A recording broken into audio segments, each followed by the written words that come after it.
தருமபுரியில் நடைபெற்ற ஆன்மீகத்தில் ஆனந்தம் சிறப்பு சொற்பொழிவு நிகழ்வில் வள்ளலார் காட்டும் ஆன்மீகம் என்கின்ற தலைப்பில் தாமல் கோ சரவணன் அவர்கள் ஆற்றிய உரையின் முழுமையான தொகுப்பினை இங்கே பதிவேற்றம் செய்திருக்கின்றோம். செங்கையில் மான் தூக்கி செங்கையில் மான் தூக்கி சிவந்த மழு தூக்கி அங்கத்தில் ஒரு பெண்ணை அனுதினமும் தூக்கி திங்களை கங்கையை கதிக்கின்ற சடையில் தூக்கி அங்குமிங்கும் தேடி எவரும் கண்டிராத காலை தூக்கி ஆடும் தெய்வமே என்னை கை தூக்கி ஆள் தெய்வமே. தாயாகி தந்தையுமாய் தாங்குகின்ற தெய்வம், தன்னை நிகரில்லாத தனித்தலைமை தெய்வம், வாயார வாழ்த்துகின்றோர் மனத்தமர்ந்த தெய்வம், மலரடி என் சென்னிமிசை வைத்த பெரும் தெய்வம், காயாது கனியாகி கலந்தினிக்கும் தெய்வம், கருணை நிதி தெய்வம், முற்றும் காட்டுவிக்கும் தெய்வம், சேயாக எனை வளர்க்கும் தெய்வமகா தெய்வம், சிற்சபையில் விளங்குகின்ற தெய்வமதே தெய்வம், அருட்பெரும் ஜோதி அருட்பெரும் ஜோதி தனிப்பெரும் கருணை அருட்பெரும் ஜோதி. சரி, முதல்ல ஒரு பெரிய மகிழ்ச்சி இந்த ஆன்மீகத்தில் ஆனந்தம்ங்கிற நிகழ்ச்சியை பற்றி கேட்கும்போது. ஏன்னா ரொம்ப பிரபலமாக இருக்கக்கூடிய கம்பன் கழகங்கள் கூட மாதாந்திர கூட்டங்களை நடத்துவதில்லை. வருஷத்துக்கு ஒரு நிகழ்ச்சி தான் நடத்துகிறாங்க. ஏன்னு கேட்டிங்கன்னா, இப்போ அவங்கக்கிட்ட ஏன் அப்படின்னு கேட்டிங்கன்னா, மாதம் மாதம் நடத்துகிறதுக்கு சரியான ஹால் கிடைக்கிறதில்ல, மாதம் மாதம் பேச்சாளரை கூப்பிட்றது சிரமமாக இருக்குது, இப்போல்லாம் பேச்சாளர் வர நிறைய பேமெண்ட் கேட்குறாங்க, இந்த மாதிரி பல சிக்கல்கள் இருக்குதுன்னு அவங்க சொன்னாலும் உண்மை என்னென்னா, மாதம் மாதம் அவங்க நிகழ்ச்சி வச்சா வந்து உட்கார்ந்து கேட்குற கூட்டம் இல்லை. ஆனால் இங்கே இது 94வது நிகழ்ச்சின்னு சொன்னாங்க. 94க்கும் மேலே நபர்கள் வந்து உட்கார்ந்துருக்கிற ஒரு மாதாந்திர கூட்டம் என்றால் எனக்கு தெரிந்து தமிழ்நாட்டில் இங்கே நடக்கிற இந்த ஆன்மீகத்தில் ஆனந்தம் என்கிற நிகழ்ச்சி என்று நினைக்கிறேன். இதிலேருந்து என்ன தெரியுதுன்னா, உங்களுக்கு மாதம் மாதம் ஆனந்தம் கரெக்டாக கிடச்சிருது, அதனால் நீங்கள் தவறாமல் மாதம் மாதம் இங்கே வரீங்க அப்படிங்கிறது எனக்கு தெரிகிறது. தருமபுரி என்ற பேரிலேயே தர்மம் தாங்கியிருக்கிற ஒரு ஊர். எங்கள் சென்னைக்கும் அப்படி ஒரு பேர் ஒருத்தர் சொன்னார், இன்றைக்கி பேச போகிற வள்ளலார், தர்மமிகு சென்னையில் அப்படின்னு சொன்னார். அவருக்கு அப்புறம் எவனும் சென்னையை தர்மம்னு சொன்னதில்லை, அவர் தான் கடைசி. தர்மமிகு சென்னையில் கந்த கோட்டத்துள் வளர் தலமோங்கு கந்த வேலே, வள்ளலார் பாடின பாட்டு. ஒருவேளை வள்ளலார் வாழ்ந்த காலத்தில் சென்னை தர்மமிகு சென்னையாக இருந்திருக்கு. எப்படி கூவத்தில் நாங்கள்லாம் குளிச்சிருக்கோன்னு சொல்லுவாங்களோ அந்த மாதிரி ஒரு காலத்தில் சென்னை தர்மமிகு சென்னையாக இருந்திருக்கிறது. ஆனால் இன்றைக்கு வரைக்கும் உங்கள் ஊர் தர்மபுரியாக அப்படியே நிலைத்திருக்கிறது. அதில் ஒரு பெரிய மகிழ்ச்சி. எங்கே தர்மம் இருக்கிறதோ அங்கே தான் ஆன்மீகங்கள் நிலைத்து வேரூன்றி நிற்கும் என்பதால் பேரில் மட்டுமல்ல, இந்த மண்ணிலேயே தர்மம் இருக்கிறது என்பதை நான் நம்புகிறேன். இரண்டாவது பெரிய சிறப்பு, தர்மபுரிக்கு தகடூர் என்று ஒரு சங்க கால பெயர் உண்டு. ஒரு மகிழ்ச்சி என்னென்னா, தகடூர் வேறு மாதிரி பேர் மாறாமல் அதுக்கு வேறு புதிய பேரோடு இருக்கிறதுல எனக்கு மகிழ்ச்சி. ஏன்னா நம்ம ஊரில் பாதி பேர் உண்மையான பேரே அடையாளம் தெரியாமல் அழித்து வச்சுருக்கிறது தான் பாதி ஊர். இப்போ எங்கள் ஊர் பக்கத்தில் கொற்றாங்குளம்னு ஒரு ஊர் இருக்குது.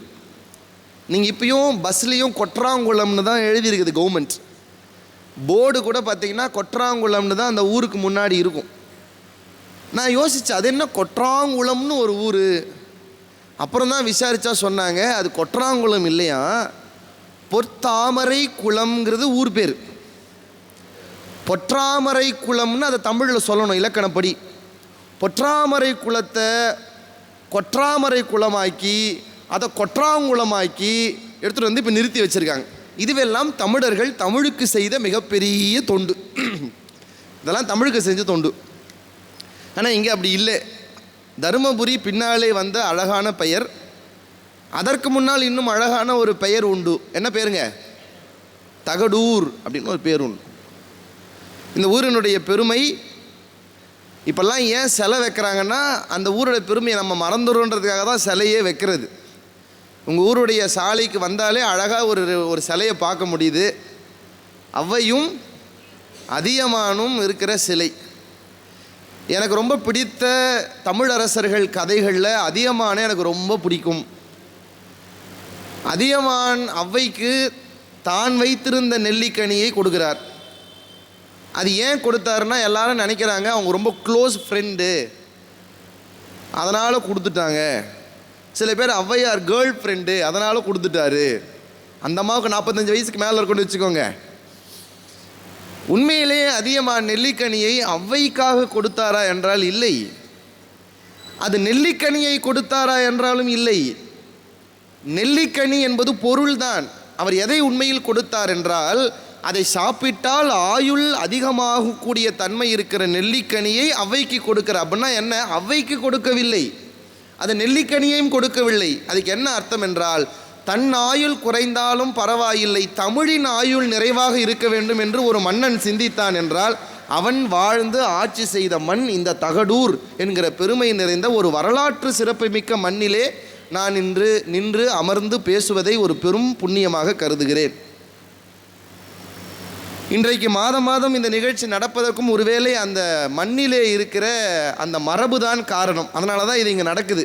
தமிழை நீங்கள் இவ்வளவு ரசித்து கேட்கிறீர்கள் இன்னமும்னா அது அதியமானுடைய மரபு உங்களுள்ளே இருக்கும்ல, அதனுடைய காரணம் என்று நினைக்கிறேன்.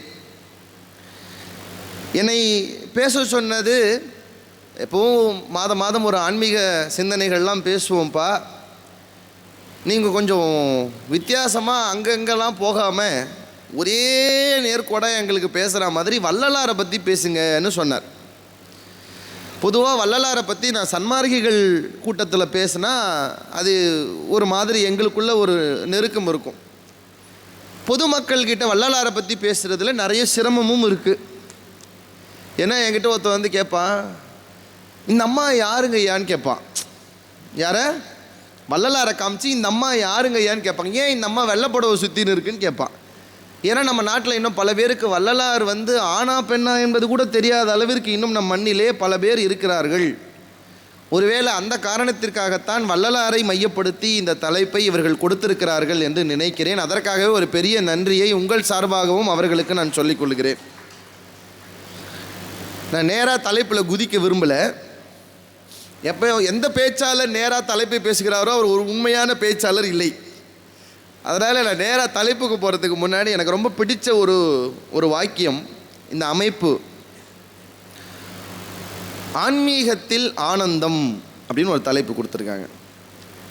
எனக்கெல்லாம் சின்ன வயசுலேருந்து எப்படி சொல்லி கொடுத்தாங்கன்னா, உன் வாழ்க்கையில் ஆனந்தமே இல்லைன்னா ஆன்மீகத்துக்கு போயிடு அப்படின்னு தான் சொல்லி கொடுத்துருக்காங்க.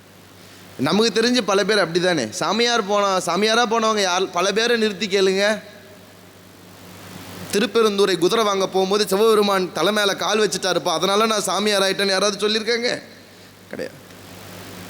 முக்கால்வாசி பேர் ஏன் சாமியாரானு கேட்டிங்கன்னா, இல்லறவாசியாக வாழ்கிறத விட சாமியாராக வாழ்கிறது ஈஸியாக இருக்குது, அதனால் நான் சாமியாராகவே இருந்துடலான்னு முடிவு பண்ணிட்டேன்னுவான். ஏன்னா இப்போ சாமியாராக கூட ஈஸியாக இருக்க முடியுது. ஒரு தீவே வாங்க முடியுதுன்னா பாருங்களேன் ஒரு சாமியாராக இருந்தா. ஆனால் ஒரு இல்லறவாசியாக இருந்தால் ஒரு 1000 ஸ்கொயர் ஃபீட்டு வாங்குறதுக்குள்ளே நமக்கு முடிய மாட்டேங்குதுங்கிற அளவுக்கு நிலமை போயிடுச்சு. பொதுவாக பெரியவர்கள் எனக்கு தெரிஞ்ச என்ன சொல்லுவாங்க, ஆனந்தமே வாழ்க்கையில் இல்லையா ஆன்மீகத்துக்கு போயிடு. ஆனால் இங்கே இந்த தலைப்பு எனக்கு ரொம்ப ரசித்தேன். ஆன்மீகத்தில் ஆனந்தம் அப்படின்னு ஒரு தலைப்பு கொடுத்தேன். ஆன்மீகத்தில் என்ன ஆனந்தம் கிடைக்கும்? அதுதானே இவங்களுடைய நோக்கமே. ஆன்மீகத்தில் என்ன ஆனந்தம் கிடைக்கும்? ஆன்மீகத்துக்குள்ளே வரணுனாலே சில விதிமுறைகள் சொல்லிட்டாங்க. சாப்பாடை விட்டுறணும்,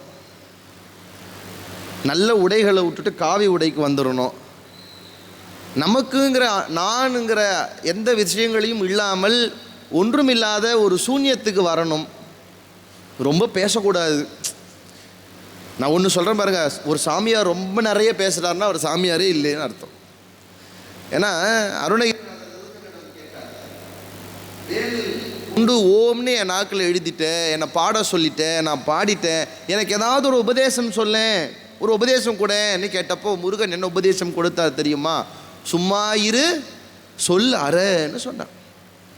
முருகன் சொன்னதை ஃபாலோவே பண்ணாத ஆளுங்க யாருன்னா எங்களை மாதிரி பேச்சாளர்கள் தான்.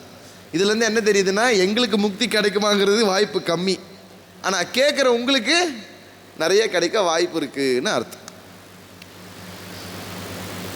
இந்த ஆன்மீகம் பொதுவாகவே நம்மளுக்கு எப்படி பழக்கி காமிச்சு வச்சுருக்காங்கன்னா, அது நம்ம சைடு இல்லை, அது உள்ளே போகாதங்கிற மாதிரியே காமிச்சு வச்சுருக்காங்க.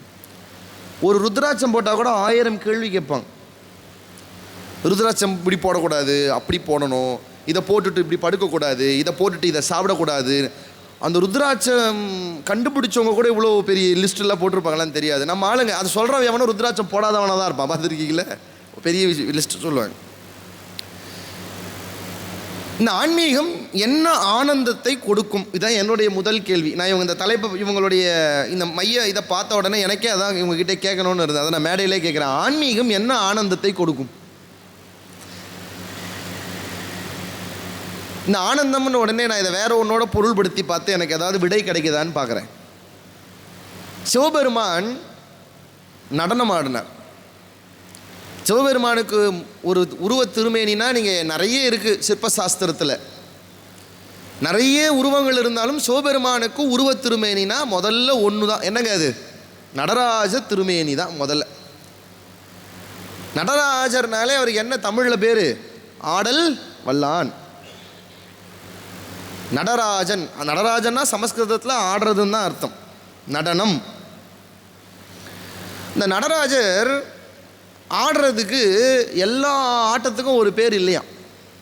நடராஜர் ஆடுறாரு இல்லே, நீங்கள் பார்த்துருக்கீங்களா இல்லையா? ஆடுறத பார்த்துருக்கேன். நடராஜர் ஆடுகிற அந்த ஆட்டத்துக்கு என்ன பேருங்க? தாண்டவம்னு பேர். என்ன பேர்? தாண்டவம்னு பேர். இந்த தாண்டவம் ஒரு வகை இல்லை, சிவபெருமான் ஆடுறது பல வகை, 108 தாண்டவம் இருக்குங்கிறான். இல்லை, ரொம்ப முக்கியமாக 9 வகையான நவதாண்டவங்கள் இருக்குங்கிறாங்க.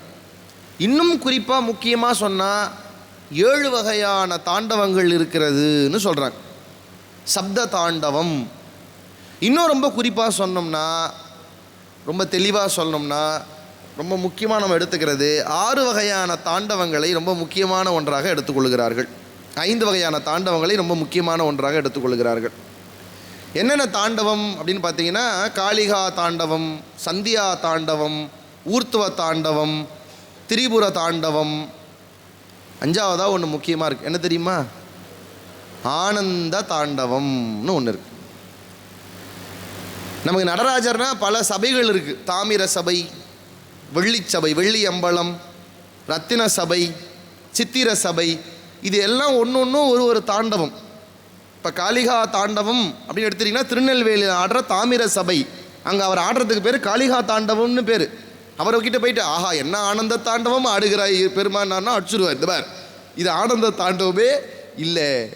ஏன்னா நம்ம ஆட்களுக்கு இன்னும் பல பேருக்கு அது என்னதுலே தெரியாமல் போய் சாமி கும்பிட்ற பழக்கிட்ட வச்சுருக்கோம். அது நம்மக்கிட்ட இருக்கிற மரபுன்னு வச்சுக்கோங்களேன். காளிகா தாண்டவம் என்பது திருநெல்வேலி போனீங்கன்னா தாமிர சபையிலே அவன் ஆடுகிறானே, அதற்கு பெயர் தான் காளிகா தாண்டவம். அந்த தாண்டவத்தினுடைய தாற்பரிகம் என்ன தெரியுமா? படைக்கிறான் என்று அர்த்தம். அவன் படைக்கிறான், படைப்பதால் அவனுக்கு ஒரு பெரிய சந்தோஷம், அதனால் அவன் ஆடுறான். இப்போ நம்ம சயின்டிஸ்டே பார்த்துருக்கீங்களே, யுரேக்கான்னு ஒருத்தர் குளிச்சுட்டு நிர்வாணமாக இறங்கி ஓடினார்ல. ஏன் ஓடினார்? அவர் ஒன்றை கண்டுபிடிச்சிட்டார், ஒன்றை ஒரு தேரியை படைச்சிட்டார். சந்தோஷம் தாங்கலை, எல்லாத்தையும் மறந்துட்டு குதிச்சுட்டு ஓடுறார். படைப்பதாலே இறைவன் மகிழ்ந்து ஆடுகிற தாண்டவம் காளிகா தாண்டவம். அதை நீங்கள் எங்கே பார்க்கலான்னா, திருநெல்வேலி போனீங்கன்னா தாமிர சபையில் அதை பார்த்து வேண்டிக்கோங்க. நன்றிப்பா, என்னை படைச்சதுக்கு ரொம்ப நன்றி. ஏன் மனுஷனாக படைச்சிருக்கிற அதுக்கு ரொம்ப நன்றி. நீ பாட்டு கொஞ்சம் கரெக்ஷன் பண்ணி 4வது தெருவில் நாயா சுத்தாமல் மனுஷனாக படைச்சிருக்கியே, அதுக்கு எனக்கு பெரிய நன்றி அப்படின்னு சொல்லணும்ல. எவ்வளோ உயிர்கள் இருக்குது. மணிவாசகர் பாடுறாருல, புல்லாகி பூண்டாய் புழுவாய் மரமாய் பல்மிருகமாய் பாம்பாய், இவ்வளோ இருக்கும்போது இப்போ நமக்கு எதை கொடுத்துருக்காரு? அரிது அரிது மானிடராதல் அரிதுங்கிறார். நீங்கள் முதல்ல கடவுள்கிட்ட நிறைய பேர் போய் சண்டை போடுவான். எனக்கு பக்கத்து வீட்டுக்காரன் பார் 4 மாடி வச்சிருக்கிற வீட்டில் பிறந்திருக்கான், என்ன போய் மோட்டு வீட்டில் பிறக்க வச்சுட்டார். அதுக்கெல்லாம் யோசிக்காதரா. முதல்ல உனக்கு மனித தேகத்தை கொடுத்ததுக்காகவே முதல்ல நன்றி சொல்லு. அந்த படைக்கிற தொழிலுக்கான தாண்டவம் காளிகா தாண்டவம் என்பது திருநெல்வேலியிலே தாமிர சபையிலே ஆடக்கூடிய தாண்டவம். ரெண்டாவது, இப்போ படைத்தல்னு சொன்னாலே அடுத்து என்னங்க? காத்தல். அந்த அம்மா அங்கேருந்து என்னையே ஆசீர்வாதமே பண்ணிட்டாங்க, ரொம்ப சந்தோஷம். ரெண்டாவது என்னங்க? காத்தல் என்று ஒரு தாண்டவம் இருக்கிறது. இந்த காத்தல் தாண்டவத்துக்கு என்ன பேருனா சந்தியா தாண்டவம்னு பேர். இறைவன் சந்தியா தாண்டவம் ஆடுறாருன்னா அவர் காத்தல் தொழிலை செய்து கொண்டு ஆடுகிறார். ஏன் அப்போ ஆடுறாருன்னா, நீங்கள் ஒருத்தங்களை காப்பாற்றுகிற போது உங்களுக்கு ஒரு மகிழ்ச்சி வரும். இப்போ டாக்டர்லாம் பார்த்துருக்கீங்களா, ஆப்ரேஷன் சக்ஸஸ் ஆகிடும், பேஷண்ட் ஃபெயிலியர் ஆகிடும். பல நேரங்களில் சில நேரங்களில் பேஷண்ட்டும் சக்ஸஸ் ஆகி டாக்டரும் சக்ஸஸ் ஆகிறது இருக்குல்ல. வேடிக்கையாக ஒரு ஜோக் சொல்லுவாங்கல்ல, டாக்டர் போயிட்டு ஒன்றும் கவலைப்படாத, எல்லாம் ஒன்றும் இல்லை, சரியாயிடும், கவலைப்படாதீங்க.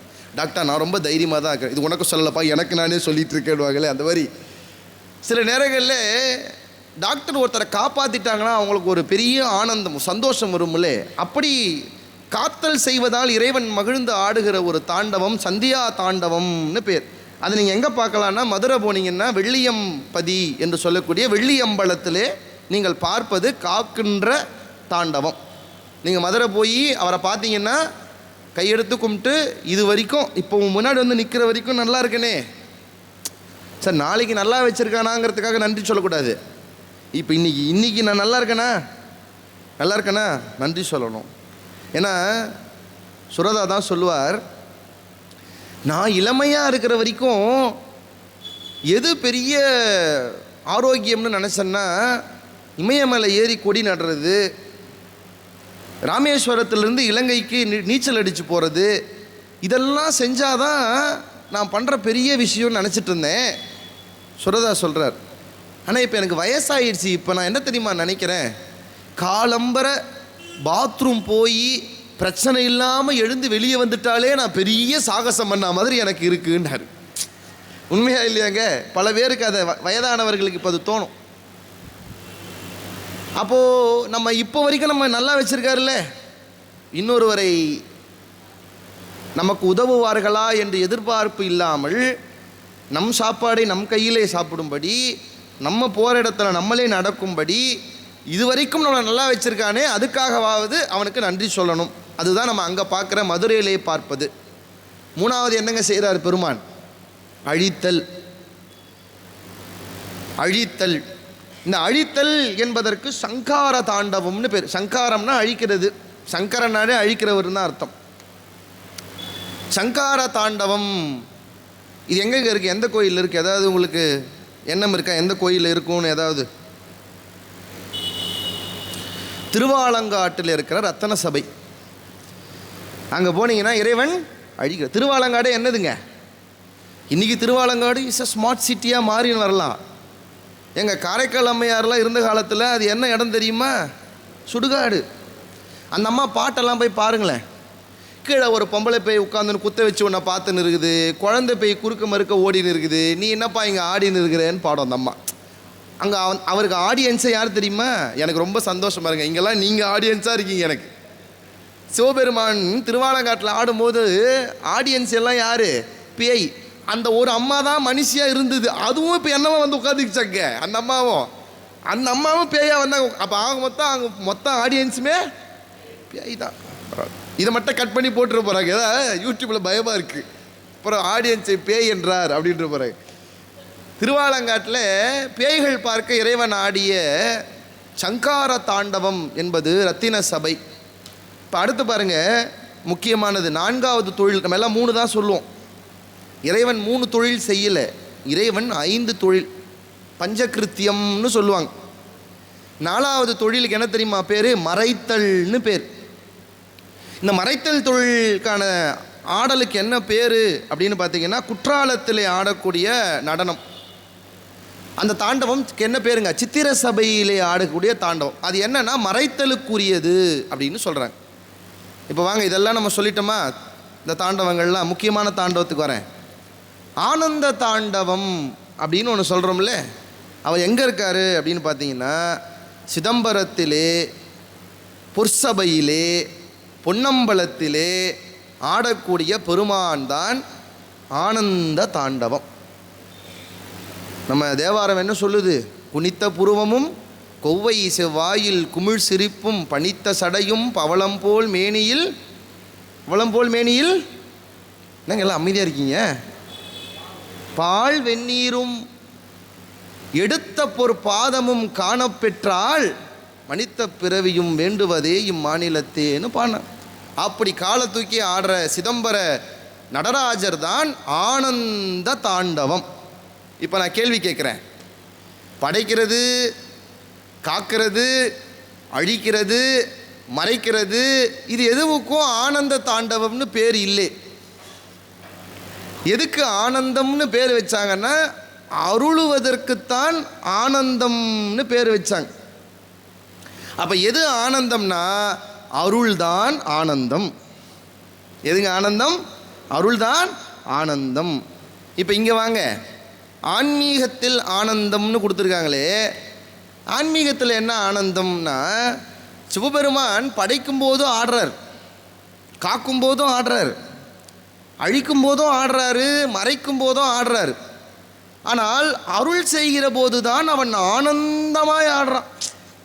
மற்றதோட விட அவன் அருள் செய்யும் போது தான் ஆனந்தமாக ஆடுறான். ஏன் மற்றதுக்கெல்லாம் அந்த ஆனந்தம் இல்லை? மற்றதெல்லாம் பூர்த்தி அடையலை. இது 5 தொழில்லாம் என்னங்க? யாருக்கு செய்கிறாரு? நமக்கு தான் செய்கிறார். பர்சனலாக நமக்கு செய்கிறார். நம்மை படைக்கிறார். நம்ம படைக்கிறாருன்னா என்ன அர்த்தங்க? உயிரை இறைவன் படைக்கிறது இல்லை.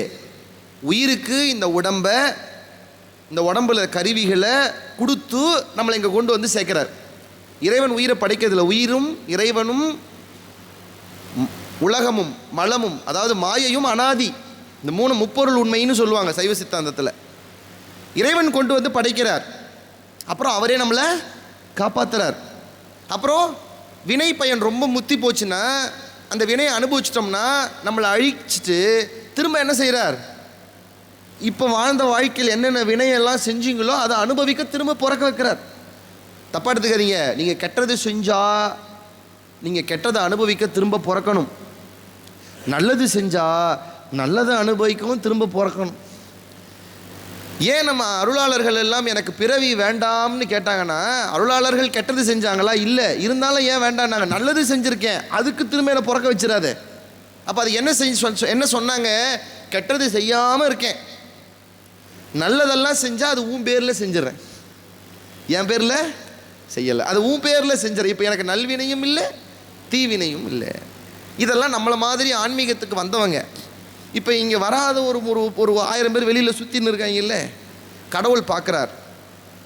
மலங்களோடு இருக்கிற இவனுங்கள்லாம் எப்படியாவது திருந்தணும்னு மறைத்தல் தொழில் செய்கிறார். அப்படின்னா என்னென்னா, திரும்ப திரும்ப திரும்ப திரும்ப பிறக்க வச்சு மலத்தை பலவீனப்படுத்துகிறார். இது என்ன உதாரணம் சொல்கிறாங்கன்னா, மறைத்தல்னால் இறைவன் ஏன் செய்கிறாரா? நல்லதுக்கு தான் செய்கிறாராம். திரும்ப திரும்ப படைக்க வைக்கிறாரு. ஏன்னா திரும்ப திரும்ப படைச்சாதான்ப்பா நீ இறைவன்னா என்னன்னு புரிஞ்சுக்கிட்டு உன் மலம் பலவீனம் அடைஞ்சி நீ இறைவனை பற்றி நோக்கி வருவே. அதனால் திரும்ப திரும்ப பிறக்கிற. இந்த மறைத்தலுக்கு ரொம்ப பெரிய உதாரணம் எது தெரியுமா? நம்ம வீட்டில் துணி துவைப்போம். சரி, ஒரு நூற்றாண்டில் துவைச்சோம். இப்போ வாஷிங் மிஷின் துவைக்குது. இந்த துணி துவைக்கும் போது பார்த்துருக்கீங்களா, போட்டு கல் மேலே பொத்து பொத்துன்னு அடிப்பாங்க. இப்போது முதல்ல துணி துவைக்கிறவன் என்ன தெரியுமா நினைப்பான்? பார்க்குறவன் ஒரு வேளை இப்படி கற்பனை பண்ணிக்கோங்க, துணி துவைக்கிறதே பார்க்காதவன் இதை பார்த்தா என்ன நினைப்பான்னா, துணியை ஏன் கிழிக்கிறன்னு தான் நினைப்பான். அப்படி தான் அவனுக்கு தோணும். துணியை போட்டு பொத்து பொத்துன்னு அடித்தோம்னா துணியை கிழிக்கிறோன்னு நினைப்போம். ஆனால் உண்மையாக நம்ம எதுக்காக அடிக்கிறோம்? அந்த துணியோட இறுக்கமாக ஒட்டி இருக்கிற அழுக்கு வெளியே போகணும்னு அடிக்கிறோம். இறைவன் ஏன் திரும்ப திரும்ப போட்டு இந்த உலகம்ங்கிற கல்லில் பிறப்புங்கிறத போட்டு அடிக்கிறாருன்னா, நம்மளை நோகடிக்கணும்னு இல்லை, நம்மோடு ஒட்டி இருக்கிற மலம் என்கின்ற அழுக்கை நம்மை விட்டு போக வேண்டும் என்று இறைவன் துவைத்து கொண்டிருக்கிறான். அதுதான் மறைத்தல் என்கிற தத்துவம். அவன் பாருங்க எவ்வளோ கை வலிக்காது அவனுக்கு. அவனும் போட்டு அடின்னு அடிக்கிறார். நம்மளும் அழுக்க விட்டா மாதிரி இல்லை, அழுக்கோ நம்மளை விட்டா மாதிரி இல்லை. அவரும் துவைச்ச மேனிக்கே இருக்கிறார். ஒரு நாள் அவர் வாஷிங் மிஷினுக்கு மாற போகிறாரு. அப்போ தான் நமக்கெல்லாம் என்னன்னு தெரிய போகுது. இந்த நாளும் செய்கிற போது அவருக்கு ஆனந்தம் வரலே. அவருக்கு எப்போ ஆனந்தம் வருது பாருங்க, அருள் தன்மைக்கு வருகிற போது தான் அவருக்கு ஆனந்தம் வருகிறது. நீங்கள் சிதம்பரம் நடராஜை பாருங்கள், இந்த 5ம் அவரிடம் இருக்கும். படைத்தலுக்கு அந்த டமருதம் ஒளி எழுப்புவது படைத்தல், அபயக்கரம் காத்தல், நெருப்பு அழித்தல், முயலகன் மேல் ஊன்றிய கால் மறைத்தல், தூக்கிய திருவடி காத்தல். இதில் என்ன ஒரு பெரிய சிறப்பு, சிவபெருமான் மாதிரி அன்பு செய்கிற ஒரு ஆள் இல்லை. எல்லாரும் சொல்கிறாங்க சிவபெருமான்னா ரொம்ப சோதிப்பாருன்னு. சிவபெருமான் மாதிரி அன்பு செய்கிற ஒரு ஆள் இல்லை. ஏன்னா எந்த ரூம் கதவை திறந்தா நீ தப்பிச்சுக்கிடலாங்கிற ரூம் கதவை திறந்து வைக்கிறது பெருசு இல்லை, அந்த கதவு இதுதான்ப்பான்னு கை காட்டுறது எவ்வளோ பெருசு. இதுதான் அருள் செய்யக்கூடிய காலுன்னு தூக்கிட்டாரு. இப்போ நம்மால் அதை பார்ப்பானா, தகதகன்னு எரியுதேன்னு நெருப்பு பார்ப்பான், டமடமேன்னு சத்தம் வருதேன்னு டமரதத்தை பார்ப்பான், ஒருத்தன் கீழே நின்று கதறின்னு இருக்கிறானேன்னு ஊன்றிய காலை பார்ப்பான். அவன் இதுதான் அருள் செய்யும்னு தூக்கிய காலை பார்க்க மாட்டான்னு தான் தன் ஒரு கையை இப்படி காண்பித்து நீ பார்க்க வேண்டிய இடம் இந்த அருள் செய்யும் காலைத்தான் என்று இறைவன் காட்டுகிறான் என்று சொன்னால், அருளையும் செய்து அருள் நீ பெற வேண்டிய இடம் இதுதான் என்பதையும் காண்பிக்கிற அந்த தன்மைதான் ஆனந்த தாண்டவம் என்று சொல்கிறார்கள். இப்போ ஆன்மீகத்தில் எது ஆனந்தம் என்றால், இறைவன் எந்த ஆனந்தத்தோடு அருள் செய்ய காத்து கொண்டிருக்கிறானோ அந்த அருளை நீங்கள் பெறுவதற்காக ஆன்மீகத்துக்குள் வந்து அடைகிற ஆனந்தம்தான் ஆன்மீகத்தில் ஆனந்தம். அது எல்லாரும் அடையிறோமா? அதுதான் கேள்வி. இந்த உலகம் ரொம்ப மோசமானது. கெட்டதை தான் ரொம்ப எளிமையாக கொண்டு வந்து காமிக்கும், நல்லது அவ்வளோ சீக்கிரம் காட்டாது. தப்பானதுக்குள்ளே சீக்கிரம் கொண்டு போகும், நல்லதுக்கு கொண்டு போகாது. நீங்கள் யோசிச்சு பாருங்கள், கெட்டதெல்லாம் நமக்கு ரொம்ப ஈஸியாக பிடிக்கும், நல்லது பிடிக்காது. அருகம்புல் ஜூஸ் நல்லது தான், யார் இல்லைன்னு சொன்னாங்க. ஆனால் நம்ம குடிக்கிற கூல்ட்ரிங்க்ஸ் அளவுக்கு அது டேஸ்ட்டாக இல்லையே. டேஸ்ட்டாக இல்லாதது ஏன் தப்பா, அருகம்புல் ஜூஸோட தப்பா? நம்ம அது தானே இங்கே பார்ப்போம், எது கெட்டது எது நல்லதுன்னு. இந்த உலகம் இறைவன் இந்த 5 தொழிலையும் செய்கிறான். இதில் ரொம்ப முக்கியமான தொழில் தான் மறைத்தல் தொழில். மீண்டும் மீண்டும் நம்மை பிறக்க வைத்து மலமற்ற ஒரு நிலைக்கு நாம் போக வேண்டும் இந்த உயிர்கள் என்று இறைவன் கருணையோடு செய்கிறான். ஆனால் நம்ம ஆளுங்க என்ன பண்ணிட்டாங்க, நடுவில் இறைவன் எதை செய்யணும்னு நினச்சாரோ அவருக்கு ஆப்போசிட்டாக பல வேலைகள் செய்ய ஆரம்பித்தான். அப்படி செஞ்சதான் நம்ம மனுஷன், செஞ்சதானங்க அவன் மனுஷன். என்னங்க அப்படி ஆப்போசிட்டாக பண்ணிட்டான்? நீங்கள் ஒரு உதாரணத்துக்கு சொல்கிறேங்க, கோயிலுக்கு போகிறோம், யாராவது ஒருத்தராவது ஒரே மாதிரி கோயில் கும்பிட்டு பார்த்துருக்கீங்களா? 10 பேர் வலப்பக்கமாக சுற்றுவான், 4 பேர் இடப்பக்கமாக சுற்றுவான், பார்த்துருக்கீங்களா? ஒவ்வொருத்தர் ஒன்று செய்வான். விளக்கு ஏற்றுற இடத்த பார்த்துருக்கீங்களா? எல்லா தீபமும் ஒரு திசையில் ஏற்றி பார்த்துருக்கீங்களா? ஒன்று ஒரு டைமென்ஷனில் ஏறியும். சில பேர் குப்புரை போட்டுலாம் ஏற்றுவான். கோயிலுக்கு போகிற போது நான் அதெல்லாம் பார்க்குறேன். கோயிலே எதற்காக வந்ததென்றால், இறைவனை இந்த உயிர்கள் எளிமையில் புரிந்து கொண்டு அவனை அடைய வேண்டும் என்பதற்காகத்தான் கோயில் வந்தது. அதுக்கு தானே இங்கே கோயில் கொண்டு வந்தாங்க. இன்றைக்கி நம்ம ஆளுங்க போய் ரீல்ஸ் எடுத்துன்னுக்குறாங்க கோயிலில். கோயில் வந்தது அதுக்கு தானே. நம்ம என்ன செய்கிறோம்னு கொஞ்சம் யோசிச்சு பாருங்கள். நேராக உள்ளே வரோம், பலிபீடம்னு ஒன்று இருக்குது. பலிபீடத்தினுடைய நோக்கம் என்ன? பலி கொடுக்கறதுக்கா? ஒரு காலத்தில் ஆடு மாடெல்லாம் பலி கொடுத்தாங்களா? இல்லையே. பலிபீடம் தான் முதல்ல ஒரு பார்வைக்கு தெரியுங்களா? கோபுரத்துக்குள்ளே வந்தீங்கன்னா உங்களுக்கு முதல்ல பலிபீடம் தான் இருக்கும். பலிபீடம் ஏன் வச்சாங்க தெரியுமா? கோயிலுக்குள்ளே வருகிற போது, இறைவா எனக்கு கெட்ட எண்ணம் உண்டு, எனக்கு ஈகோ உண்டு, அடுத்தவன் நல்லா இருக்கக்கூடாதுங்கிற பொறாமை உண்டு, இது எல்லாத்தையும் இங்கே பலி கொடுத்துட்டு நான் ஒரு சாதாரண ஆளாக உள்ளே வரேன்னு போகணும். நம்மளால் அங்கே தான் 4 கிலோ உப்பை வாங்கி அது மேலே கொட்டுவான். அதை யார் ஆரம்பித்து வச்சாங்கன்னு தெரியல. ஏன்னா இப்போ தான் 4000 யூடியூப் சேனலில் 4000 ஜோசியக்காரங்க வராங்கல்ல, யார் இது கலப்பி விட்டு போகிறாங்கன்னு தெரியறதில்லை. உப்பை கொட்டிட்டு போயிடுவான். அப்புறம் நந்தியம்பெருமான்னு ஒருத்தர் இருப்பார். அவர் யாருங்க? சிவபெருமானுக்கு அணுக்கமாய் திருக்கைலாயத்தில் அவரையே நினைத்து தியானம் செய்கிற ஒரு மாபெரும் தேவர் தான் நந்தி தேவர். எவனோ சொல்லிவிட்டான், அவர் காதலை ஏதாவது சொன்னால் உள்ளே போய் சொல்லுவார். இப்போ அவர் உள்ளே போய் சொல்லுவார்னா இப்போ நீ உள்ளே போக மாட்டியா? எப்படி நீ உள்ளே போய் ஒரு அரை மணி நேரம் திரும்ப அதையெல்லாம் சொல்ல தான் போகிற. இதில் இன்னொன்று, இந்த நந்தி காதில் சொல்லும் போது பார்த்துக்கிறீங்களா, இந்த காதில் சொல்லும் போது அந்த காது வழியாக வெளியே போயிடும். அது நீ அட்வைஸ் பண்ணால் இந்த காதில் வாங்கி அந்த காதில் விட்டுறது. நம்மால் என்ன செய்வான், அந்த காதை பிடிச்சிக்கிட்டு இந்த காதில் சொல்லுவான். அந்த நேரத்தில் அந்த காதில் ஒருத்தர் சொல்லின்னு இருப்பான், நீ என்னடா சொல்கிறது, நான் சொல்ல போகிறேன்னா இவன் இந்த காதை மூட, அவன் இந்த காதை மூடி அவன் சொல்ல. கடைசி வரைக்கும் நந்தி நினைப்பார், அப்பா நிம்மதி, 2 பேரும் காதை மூடிட்டுக்கு போயிடுங்க. நந்தியினுடைய தத்துவம் தெரியல, கூட்டமாக நின்று காதில் போய் சொல்லிட்டு இருக்கிறோம். நந்திக்கிட்ட உள்ளே போகிறான். சிவபெருமானுக்கா முக்கியம் இருக்கு இன்னைக்கு? இல்லை. பாருங்க, 4 பேர் சிவபெருமான் கிட்ட நிற்பான், 40 பேர் நவகிரகத்துக்கிட்ட போய் நிற்பான். அவன் என்ன முடிவு பண்ணிட்டானா, சிவபெருமான்லாம் பெரிய ஆள் இல்லை நினைக்கிறானே இல்லையா. திருநள்ளாறு போங்க சார். திருநள்ளாறு யாருடைய கோயிலுங்க? பரவாயில்ல, சனி பகவான் கோயிலுங்கிறோம். சனி பகவான் கோயில் இல்லை, அது சனி பகவானுக்கு அருள் செய்த சிவபெருமானின் கோயில் தான் திருநள்ளாறு. ஆனால் இப்போ அங்கே போனீங்கன்னா மூலவர் அனாதையாக உட்காந்துன்னு இருப்பார். சனீஸ்வரனை பார்க்கணும்னா குறைஞ்சது 1000 ரூபாவது டிக்கெட் இருந்தால் தான் உங்களை அலோவே பண்ணுவான்.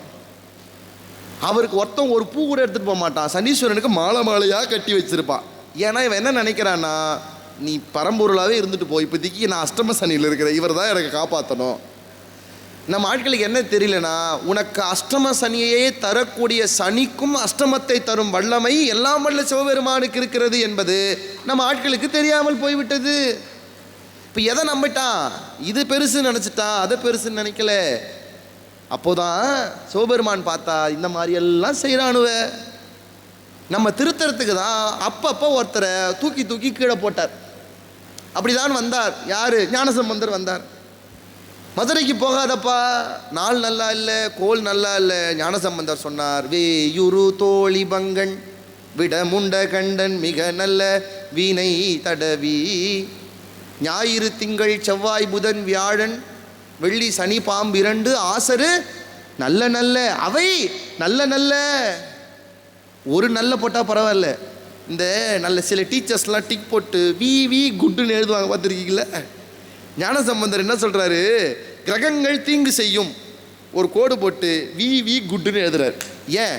ஏய் சிவபெருமானை நினச்சிட்டு போடா, அதெல்லாம் உனக்கு அஷ்டம சனியும் செய்யாது, பாதக சனியும் செய்யாது, பாத சனியும் செய்யாது. ஏன்?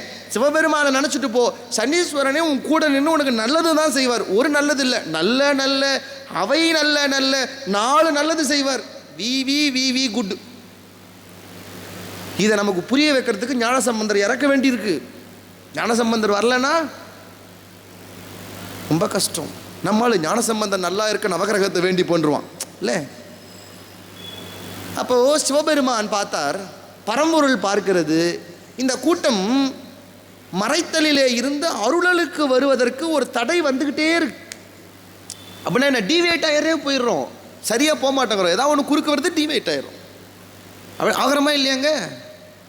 அப்போ இறைவன் பார்க்கிறார், எப்போதெல்லாம் இந்த மனித கூட்டம் இறைவனை நோக்கி வரவேண்டிய பாதையில் தடுமாறுகிறதோ அப்போதெல்லாம் இதுதான் பாதை என்பதை காட்டுவதற்காக யாரோ ஒருவரை இறைவன் அனுப்பி வைத்து கொண்டே இருந்தார். அப்படி நம் வாழ்ந்த மண்ணில் நமக்கு 200 ஆண்டுகளுக்கு முன்னால் இறைவன் அனுப்பி வைத்த வழிகாட்டிதான் திருவருட்பிரகாச வள்ளல் பெருமான். அப்படி நமக்கு மிக நெருக்கமாக அனுப்பி வைக்கப்பட்டவர் தான் திருவருட்பிரகாச வள்ளல் பெருமான். இப்போ வாங்க, நான் ஒன்று சொன்னேன், ஒவ்வொரு அடியாரும் இல்லை ஒவ்வொரு அருளாளரும் இந்த மண்ணிலே வந்து விழுகிறார்கள் என்றால் அதற்கு ஒரு காரணத்தோடு தான் வருகிறார். இப்போது சுந்தரர் இறைவனோடு மேலே இருந்தார் தான், தெரியுங்களா? சுந்தரர் வேறு யாரும் இல்லை, சிவபெருமானினுடைய பிம்பம். கைலாயத்தில் ஒரு நாள் காசிப் பேச ஆரம்பிச்சிட்டாங்க. காசிப்னா என்னங்க? கிசு கிசு பேச ஆரம்பிச்சிட்டாங்க. யாரோ அழகாக சொன்னாங்க, யாரும் தெரியல, கண்டிப்பாக அம்மாவாக தான் இருக்கும் யாராவது. ஏன்னா அவங்களுக்கு தான் அது ரொம்ப கை வந்தது கூட, கிசு கிசு. ஏன்னா ஆண்களுக்கு அது வராது. இப்போ நீங்கள் 4 பெண்கள் சேர்ந்த இடத்துல போய் பார்த்தீங்கன்னா 4000 ஸ்கொயர் ஃபீட் ஏரியாவில் என்ன நடக்குதுங்கிறத மொத்தத்தையும் அவங்க பேசுவாங்க. நம்ம ஆள் போய் டீ கடையில் போய் பாருங்களேன், இந்த ஈரான் அணுகுண்டு போட்டானே அது என்ன, இவர் போய் ஈரானுக்கு போய் எதுவும் செய்கிற மாதிரி. உள்ளூரில் என்ன நடந்ததுனே தெரியாது நம்ம ஆளுக்கு. நம்ம அதிகபட்சம் பேசுகிறதே வெளிநாட்டு செய்தி தான். இவங்க அப்படி கிடையாது. இந்த பக்கத்து தெரு வனிதா ரொம்ப நாளாக வீட்டில் இல்லைல்ல, என்னாச்சு தெரியுமா, இவருக்கு தெரியாது. வனிதான்னு ஒரு பொண்ணு இருக்குதே இவருக்கு தெரியாது.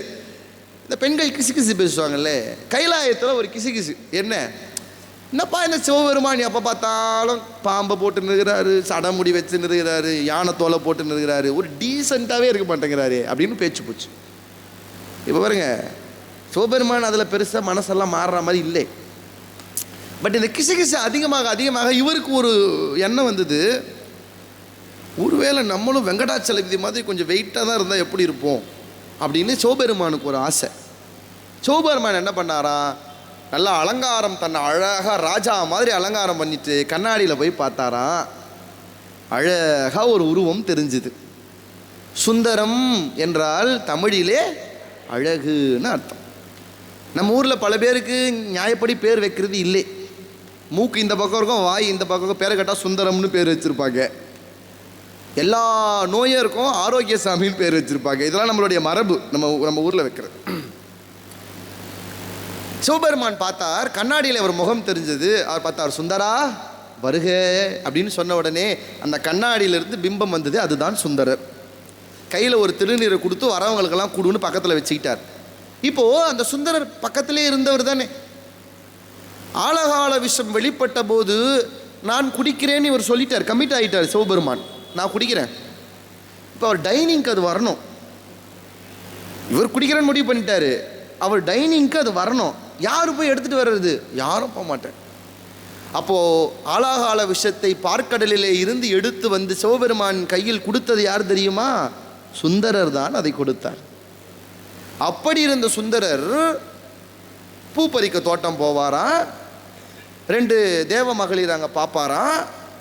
அவங்க மேலே காமம் வந்துடுதான். சிவபெருமான் திட்டி கீழே போன்னு அமிச்சிட்டாராம். மன்மதனையே எரித்து சாம்பலாக்கிய கைலாயத்தில் சிவபெருமானின் அனுமதி இல்லாமல் காம எண்ணம் யாருக்காவது வருமா? வர வச்சாரு. ஏன்? சுந்தரரை கீழே அனுப்பணுங்கிறது நோக்கம் இல்லை. சுந்தரர் கீழே போனால்தான் திருத்தொண்ட தொகை என்று சைவ அடியார் நாயன்மாரின் வரலாறு எழுதப்படும் என்பதற்காக சுந்தரரை கீழே கொண்டு வந்து அனுப்பினார். அப்படியெல்லாம் இறைவன் யாரை யாரை அனுப்புகிற போதும் எதற்காக அனுப்புகிறோங்கிற காரணத்தோடு அனுப்புகிறார். ஒவ்வொரு கீழே இங்கே மண்ணுக்கு வர்றதுக்கும் ஒரு ரீசன் இருக்குது, காரணம் இருக்குது. நம்ம வந்தது என்ன காரணம் தெரியாது, தெரிஞ்சுக்கணும். நம்மளும் இங்கே வந்திருக்கோம்னா காரணம். அப்படி எல்லாரும் ஒரு காரணத்தோடு இந்த மண்ணுக்கு வந்தது போலத்தான் திருவருட்பிரகாச வள்ளல் பெருமானை பரம்பொருள் அனுப்பி வைக்கிறது. என்ன காரணத்திற்காக அனுப்பி வச்சுது?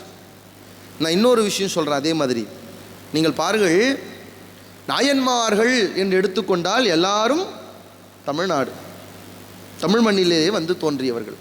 ஆழ்வார்கள் என்று எடுத்துக்கொண்டால் 12 பேரும் ஆதார் கார்டில் என்ன அட்ரஸுங்க போடுவாங்க, அவங்க போட்டா தமிழ்நாடு. சித்தர்கள் 18 வெளிநாட்டிலே இருந்தாலும் கூட அவர்கள் வந்து அந்த சித்தத்தை பெற்று சித்தராக வாழ்ந்தது தமிழ்நாட்டில். போகருடைய ரெசிடென்சி இந்தியா கிடையாது, அவர் ஒரு சைனீஸ். ஆனால் அவர் இங்கே வந்து என்ன ஆகிறாரு? தமிழ்நாடு குடியுரிமை பெற்று தமிழ்நாட்டிலேயும் தங்கிட்டார். என்ன சிலை வைக்கிறாரு? பழனியில் முருகனுக்கு சிலை வைக்கிறாரு. ஆனால் அவருடைய மூலம் என்னன்னு சொல்லுவாங்க, சீனத்திலிருந்து வந்தவர்னு ஒரு செய்தி உண்டு. சித்தர்கள் எல்லாரும் தமிழ்நாட்டிலேயே தோன்றியவர்கள். தாயுமானவரோ குமரகுருபரரோ நாம் பார்க்கிற எல்லா அருளாளர்களும் பெரும்பான்மை எங்கே பிறந்திருப்பாங்கன்னா தமிழ்நாட்டில் தான் பிறந்திருப்பாங்க. நான் நினைக்கிறேன், ஒருவேளை இந்த வள்ளலாரே வச்சுக்கோங்களேன், படா போன இந்த தமிழ்நாட்டில் பிறக்காம ஒரு அமெரிக்காவில் பிறந்திருந்தாருன்னா இந்நேரம் ஸ்டாச்சு ஆஃப் லிபர்ட்டி பக்கத்தில் அவருக்கு ஒரு பெரிய சிலை கடற்கரையில் வச்சுருப்பாங்களா இல்லையா? அவங்களுக்கு வறட்சி, பஞ்சம். மேலை நாடுகளுக்கு தத்துவத்துக்கு பஞ்சம், அருளாளர்களுக்கு பஞ்சம். யாரோ ஒருத்தர் வந்தால் கூட அவர் இருக்க பிடிச்சிக்கிட்டாங்க, அருளாளருக்கு அங்கே இல்லை, வாய்ப்பு இல்லை. அதனால தான் சுவாமி விவேகானந்தர் போய் சிக்காகோவில் பேசினார். என்ன ரொம்ப பெருசாக பேசினார் நினைக்கிறீங்களா? ஒன்றும் இல்லை. இந்த மண்ணினுடைய மிகச் சாதாரணமான சமயத்தின் தத்துவத்தை பேசினதுக்கே அவர் அப்படியே பிடிச்சி கூட்டு போயிட்டாங்க அங்கே. ஏன்? அவங்கக்கிட்ட தத்துவங்கள் இல்லை. ஒருவேளை வள்ளலார் மருதூரில் பிறக்காம ஒரு வாஷிங்டனில் பிறந்திருந்தாருன்னா அவர் எவ்வளவு பிரபலம் அடைஞ்சிருக்கலாம். ஞான சபையை வடலூரில் ஏற்படுத்தாமல் யூரோப்பியன் கண்ட்ரியில் ஏற்படுத்தியிருந்தா அவர் இன்னும் எவ்வளோ பிரபலம் அடைஞ்சிருக்கலாம். ஆனால் அவர் அங்கெல்லாம் இல்லை, தமிழ்நாட்டில் வந்து பிறந்தார். நாயன்மார்கள் தமிழ்நாட்டில் வந்து பிறந்தார்கள். நான் நினைப்பேன், ஏன் இந்த அருளாளர்கள் எல்லாம் தமிழ்நாட்டிலேயே வந்து பிறக்கிறாங்க? அதுவும் நம்ம பிறந்த தமிழ்நாட்டில் போய் வந்து பிறந்திருக்காங்க பாருங்க. எல்லாரும் வந்து ஏன் தமிழ்நாட்டில் வந்து பிறந்தாங்க அப்படின்னா, அதுக்கு பெரியவர்கள் சொல்லுகிறார்கள், இறைவனுடைய ஆற்றல் இருக்கிறதே அது ரெண்டு வகை. இறைவனுடைய ஆற்றல், பவர், எனர்ஜி ரெண்டு வகை. இயற்பியல் சொல்கிறது தான், நிலைத்த ஆற்றல், இயக்க ஆற்றல்னு ரெண்டு வகை இருக்கு. நிலைத்த ஆற்றல்னா அந்த எனர்ஜி மூமெண்ட் ஆகாமல் ஒரு இடத்துல அது ஸ்டேபிளாக நிற்கும். இயக்க ஆற்றல்னா அந்த எனர்ஜி ஒரு இடத்துல இல்லாமல் அது தன்னை ஆடிக்கிட்டே இருக்கும், அது வந்து எக்ஸ்பிரஸ் பண்ணிக்கிட்டே இருக்கும். இந்த உலகத்திலேயே இறைவன் அருள் மிக அதிகமாக பெற்ற பகுதி என்றால் அது இந்த பாரத தேசம்தான், இந்த பரதகண்டம் தான். இந்த பரதகண்டத்தில் தான் இறைவனுடைய ஆற்றல் இரண்டு நிலைகளில் இருக்கிறது. வடக்கிலே நிலைத்த தன்மையில் இருக்கிறது. அதனால தான் நீங்கள் பாருங்கள், கைலாயத்தில் சிவபெருமான் எப்படி இருப்பார்? தவத்தில் அசையாமல் அப்படி தான் இருப்பார். தட்சிணாமூர்த்தியை அருள் செய்யும் போதும் அசையாமல் கல்லால மரத்தின் கீழே சனகாத முனிவர்களுக்கு அசையாமல் தான் நின்னார். ஏன்னா அங்கே பரம்பொருள் நிலைத்த தன்மையில் இருக்கிறது. அதனால தான் புவியியல் ரீதியாக அங்கே நிலைத்த மலைத்தொடர்கள் அதிகம், நிலைத்த பெரிய மலைத்தொடர்கள் அதிகம். ஆனால் இப்போ அடுத்த கேள்வி வாங்க, அப்போ கடவுளுடைய அருள் எங்கே இயக்கத்தில் இருக்கிறது என்றால், எங்கே ஒரு காலை தூக்கி இறைவன் ஆடிக்கொண்டிருக்கிறானோ அங்கே தான் இயக்கத்தில் இருக்கிறது என்றால், தில்லை சிற்றம்பலம் இருக்கிற தமிழ்நாடு தான் இறைவனுடைய இயக்க ஆற்றல் இருக்கிற இடம். அதனால தான் இங்கே எப்போதும் இயங்கி கொண்டிருக்கிற கடல்கள் சூழ்ந்திருக்கிறது. அப்போது அருளாளர்கள் எங்கே வந்து விழுவார்கள் என்றால், இறைவன் நிலைத்த ஆற்றல் இருக்கிற இடத்தில் அருளாளர்கள் வரமாட்டாங்க. எங்கே இறைவன் இயக்கத்தில் இருக்கிறானோ அங்கே தான் அருளாளர்கள் வருவார்கள் என்பதால் தமிழ்நாட்டிலேயே வந்து எல்லா அருளாளர்களும் வந்து பிறந்தார்கள். அப்படி அருளாளர்கள் வரிசையிலே வந்தவர் தான் வள்ளலார். வள்ளலாரே உங்களுக்கு நான் அறிமுகப்படுத்தணுங்கிற அவசியம் பெருசாக இல்லை. யாரெல்லாம் சோறு சாப்பிட்றோமோ எல்லாருக்கும் வள்ளலாரும் தெரியும். ஏன்னா வள்ளலார்னாலே சாப்பாடு தான். அதில் என்ன பெரிய அதிசயமாக நான் நினைக்கிறேன்னா, வேறு யாரும் சாப்பாடு போடலையா? போட்டிருக்கலாம், போட்டிருக்காங்க. ஆனால் வள்ளலார் ஏன் தனித்து தெரிகிறார் என்றால், இப்போ பாருங்கள், இங்கே ஒரு தலைப்பு கொடுத்தார்களே, ஆன்மீகத்தில் ஆனந்தம் என்று. இறைவனுக்கு எப்போ ஆனந்தம் வந்தது தெரியுமா? இறைவனுக்கு எப்போ ஆனந்தம் வந்ததுன்னு சொன்னேன், அருள் செய்கிற போது ஆனந்தம் வந்தது. அப்போ நமக்கு எப்போ ஆனந்தம் வரும்னா, நம்மளும் அருள் செய்கிற போது தான் ஆனந்தம் வரும் என்றால், நாமும் அருள் செய்ய முடியும் என்று பசிதவிர்க்க வேண்டிய ஒன்றை இந்த உலகத்துக்கு சொன்னது தான் வள்ளலார். அதுக்கு முன்னாடி யாரும் அதை கட்டாயமாய்க்கெல்லாம் பெருசாக பேசலை. வள்ளலார் எழுதுகிறார் உரைநடையில், பாருங்கள், இப்படி ஒரு அருளாளர் வாழ்ந்திருப்பாரான்னு யோசிங்க. அவர் எழுதுகிறார் உரைநடையில், யாருக்கெல்லாம் இன்னும் குழந்தை பேர் இல்லையோ, இன்றைக்கி யூடியூப் திறந்து இந்த மாதிரிலாம் சொல்கிறாங்க இல்லை, வள்ளலார் சொல்கிறார், யாருக்கெல்லாம் குழந்தை பேர் இல்லையோ, புத்திர பாக்கியத்திற்காக எதிர்பார்க்கிறீர்களோ, நீங்கள் செய்ய வேண்டிய உபாயம், உங்கள் முன்னால் பசியோடு யாராவது இருந்தால் அவர்களுக்கு சோறு போடுங்கள். அவர்கள் பசி தவிர்த்தால் குழந்தை பேரு கிடைக்கும். அடுத்து எழுதுகிறார், யாருக்கெல்லாம் செல்வ குறைவு இருக்கிறதோ, நித்திய செல்வம் யாருக்கெல்லாம் வேண்டுமோ, கை நிறைய பணமும் நகையும் யாருக்கெல்லாம் வேண்டுமோ, அவர்கள் செய்ய வேண்டிய பரிகாரம், உங்கள் முன்னால் பசித்தவர் யாரேனும் இருந்தால் அவருக்கு பசி தவிர்த்து சோறு போடுங்கள். யாருக்கெல்லாம் திருமணமாகாமல் இருக்கிறதோ, நல்ல வரனோடு திருமணம் அடைய வேண்டுமென்றால் நீங்கள் செய்ய வேண்டிய பரிகாரம், உங்கள் முன்னால் யாரோடு பசியோடு இருந்தால் அவர்களுக்கு பசி தவிர்த்து சோறு போடுங்கள்.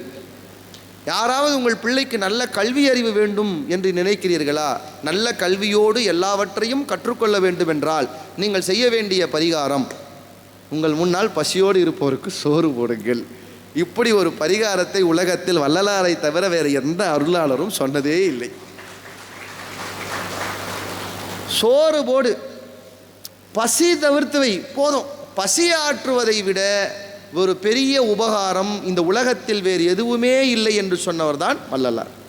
அது ஏன் அது ரொம்ப உயர்த்தி சொல்கிறோன்னா, நான் எப்போவுமே சொல்வது தான் மேடைகளில், துறவிக்குன்னு சில இலக்கணம் இருக்குது. அவர் ஒரு துறவி, ஆனால் கல்யாணம் பண்ணார் முதல்ல, தெரியுங்களா? கல்யாணம் பண்ணிக்கிட்டார். எங்கள் சிவ அன்பர்கள்லாம் சொல்லுவாங்க, இப்போல்லாம் முற்றோதல்னு ஒரு வழக்கம் நம்மக்கிட்ட இருக்குது. திருவாசகம் முற்றோதல் செய்கிறது, அப்புறம் அகவல் முற்றோதல் செய்கிறது. முற்றோதல், அது முற்றோதல்ங்கிறது சரியான சொல் இல்லைன்னு சிலர் சொல்கிறாங்க. அது முற்றும் ஓதல். முற்றும் ஓதல்னா முழுசாக அந்த பாட்டை சொல்கிறது. நான் 2 வரி சொன்னால் நீங்கள் 2 வரி சொல்கிறதுன்னு ஒரு முழு பாட்டை சொல்லி முடிக்கிறது. இந்த முற்றோதலை முதலாக அறிமுகம் செய்தது யார் அப்படின்னு ஒரு கேள்வி கேட்டால் அதுக்கு சைவ அடியார்களே சொல்கிறார்கள், வள்ளலார் கல்யாணம் பண்ணார். முதலிரவு என்ன செஞ்சாராம் தெரியுமா? திருவாசகம் புத்தகத்தை கையில் வச்சுக்கிட்டு இவர் 2 வரி சொல்ல, அவர் மனைவியை 2 வரி சொல்ல, இரவெல்லாம் முதலிரவில் திருவாசகத்தை முற்றோதல் செய்த ஒரே நபர் திருவருட் பிரகாச வள்ளலார் தான். ஏன்னா அவருக்கு தெரியும், திருவாசகத்தை மூடி வச்சா இங்கே கிடைக்க போகிறது சிற்றின்பம், திருவாசகத்தை திறந்ததால் அவருக்கு கிடைத்தது பேரின்பம் என்கிற பேரானந்தம். அதனால் அவர் அதை செய்தார். அப்படிப்பட்ட வள்ளலார்கிட்ட துறவி ஆயிட்டார். அவர் எல்லாமே புரட்சி தான். எல்லா துறவியும் இந்த பக்கம் போனார்னா வள்ளலார் மட்டும்தான் இந்த பக்கம் போவார். எல்லா துறவியும் துறவியானால் காவி உடை அணிந்து கொண்டார்கள். அப்படி தான் அணிந்தாங்க. வள்ளலார் காலத்தில் துறவுனாலே காவி உடை தான் அணியணும். ஆனால் வள்ளலார் எதை அணிஞ்சார் தெரியுமா? வெள்ளை உடை அணிஞ்சார். இப்போ நம்ம கேட்கணும்ல, நீ என்னப்பா எல்லாரும் ஒரு மாதிரி இருந்தால் நீ மட்டும் வித்தியாசமாக வெள்ளையில் இருக்க? வள்ளலாரை கேட்டாங்க. வள்ளலார் அதுக்கு என்ன பதில் சொன்னார் தெரியுமா? வள்ளலாருக்கு எனக்கு ரொம்ப இன்னொன்று பிடிச்சது, எதையுமே வள்ளலார் காயப்படுத்த மாட்டார். காயப்படுத்துகிற குணம் வள்ளலார்கிட்ட கிடையாது. ஏன்னா அவர் அன்பே வடிவ, அருளே வடிவானவர். அதனால தான் அவர் எழுதின பாட்டுக்கு என்ன பேர்? அருட்பான்னு பேர். திருவாசகம் அருட்பா இல்லையா? தேவாரங்கள்லாம் அருட்பா இல்லையா? எல்லாமே அருட்பா தான். ஆனால் இவருடைய பாட்டுக்கே என்ன பேர்? அருட்பானே பேர். ஏன்னா பாடல் முழுக்க அருள், அருள். அப்படி அருளே வடிவமானவர் யாரு? வள்ளலார். அதனால் ஒரு பேச்சில் கூட அந்த அருள் இருக்கும். அதுக்கு உதாரணம் சொல்கிறேன் பாருங்க. சங்கராச்சாரியார் ஒரு முறை ஒரு கூட்டத்திலே சொல்லுகிறார், இந்த உலகத்தின் எல்லா பாஷைகளுக்கும் சமஸ்கிருதமே மாத்ருபாஷா என்று தாய்மொழின்னு சொல்கிறார். இப்போ இன்றைக்கி அது ஒரு பெரிய சிக்கலில் வேறு இருக்குது நாட்டில். இது தாய்மொழின்னுட்டா அவங்க சண்டைக்கு வராங்க, இவங்க தாய்மொழினா இவங்க சண்டைக்கு வராங்க. இது எப்படி கையாடுறதுன்னு தெரியல. இன்றைக்கி நமக்கு சண்டை போடுறோம். வள்ளலார் ரொம்ப அழகாக கையாண்டார். சமஸ்கிருதமே மாத்ருபாஷா என்று சொன்ன உடனே இப்போ நம்ம ஆளுங்க என்ன செய்வாங்க? அது எப்படி நீ சமஸ்கிருதத்தை சொல், தமிழ் தான் தாய்மொழி. வள்ளலார் ரொம்ப அழகாக சொன்னார், ஆமாம் சமஸ்கிருதமே உலக மொழிக்கு தாய்மொழி, ஆனால் உலக மொழிகளுக்கு தந்தை மொழி பித்ருபாஷா தமிழ் என்று சொல்லிட்டு வந்துட்டார். முடிச்சு வச்சு அவ்வளோதான். ஏன்னா தாய்தான் குழந்தையை பிரசவிக்கிறாள், ஆனால் அந்த குழந்தை உண்டாக வேண்டிய வித்தை தந்தை தான் கொடுக்க முடியும் என்றால் உலக மொழிக்கு வித்தை கொடுக்கிற தந்தை மொழி தமிழ் என்று வள்ளலார் சொன்ன அந்த விஷயம் இப்போ சமஸ்கிருதத்தை கீழே தள்ளிட்டாரா? இல்லை, சமஸ்கிருதம் தாய்மொழி தான். ஆனால் அதற்கும் அந்த பிறப்பு செய்யக்கூடிய வித்தை கொடுக்கிற தந்தை மொழியாக தமிழ் இருக்கிறதுன்னு வச்சாரில் எடுத்துகிட்டு வந்து, அதுதான் வள்ளலார். எதையும் காயப்படுத்துகிற பேசுகிற வழக்கம் அவருக்கு கிடையாது. அப்போ அவர் இதை சொல்கிறார், தான் வெள்ளை உடைக்கு வந்துட்டார், காவி உடையில் இல்லை, காவி ஏன்பா அணியலைன்னு கேட்டால் அவர் ஏதாவது சொல்லலாம். அவர் ரொம்ப அழகாக ஒரு பதில் சொன்னார். அதுதான் உண்மையும் கூட. நீங்கள் நினைக்கிறீங்களா தமிழர்களினுடைய துறவு உடை காவின்னு? கிடையாது. சங்க இலக்கியத்தில் காவி உடையை பௌத்தர்கள் மட்டுமே அணிந்தார்கள். காவி பௌத்தர்களுடைய துறவு உடை, நம்மளது கிடையாது. நம்மளது அப்போ என்ன துறவு உடை தெரியுமா? வெள்ளை தான். அதுக்கு எது பெரிய உதாரணம்? பெரிய புராணமே உதாரணம். திருநாவுக்கரசர் சமணத்துக்கு இருந்தார், தெரியுமில்ல? சமணத்தில் இருந்தார், வயசாயிடுச்சு, 80 தொட்டுட்டார், நிர்வாணமாக இருப்பார். சமணர்களுக்கு உடையே கிடையாது, நிர்வாணம். சூளை நோய் வந்துருச்சு, வயிறு வலி. சிவபெருமான் தாங்க சூப்பர் டாக்டர். யார் யாருக்கு எந்தெந்த மருந்து கொடுத்தா எவன் வழிக்கு வருவாங்கிறது அவருக்கு தான் தெரியும். ஞான சம்பந்தருக்கு பாலை கொடுத்தார், மணிவாசகருக்கு காலை கொடுத்தார், சுந்தரருக்கு ஓலை கொடுத்தார், அப்பருக்கு சூளை கொடுத்தார். யார் யாருக்கு எதை எதை எப்படி கொடுத்தா அவங்க சரிப்பட்டு வருவாங்கன்னு அவருக்கு தெரியும். நமக்கு அவர் எதை கொடுத்தாலும் நமக்கு முதல்ல தெரிய போகிறது இல்லை, அது ஒன்று. அது தெரிஞ்சுக்கிற பக்குவம் வரணும்லே, அதுக்கான விளக்கமாக நமக்கு வரணும்லே. அதுக்கு தானே இதெல்லாம் வந்து கேட்குறோம். எதுக்கு இது உள்ள வந்து உட்காந்து கேட்குறோம்? அந்த பக்குவத்துக்காக தானே வந்து உட்காந்து கேட்குறோம். அப்பர் சூளை வந்துருச்சு. சூளை வந்தவருக்கு அது சரியாகலை. சமணத்தினுடைய மந்திரங்கள்லாம் சொல்லி மயில் பீலியில் என்னென்னமோ பண்ணி சரியாகலை. அவர் முடிவு பண்ணிட்டார், நம்ம இனிமேல் இங்கே இருக்க வேண்டாம், அக்காவை பார்க்க போகணும். அவங்க அக்கா யாருங்க? திலகவதியார்.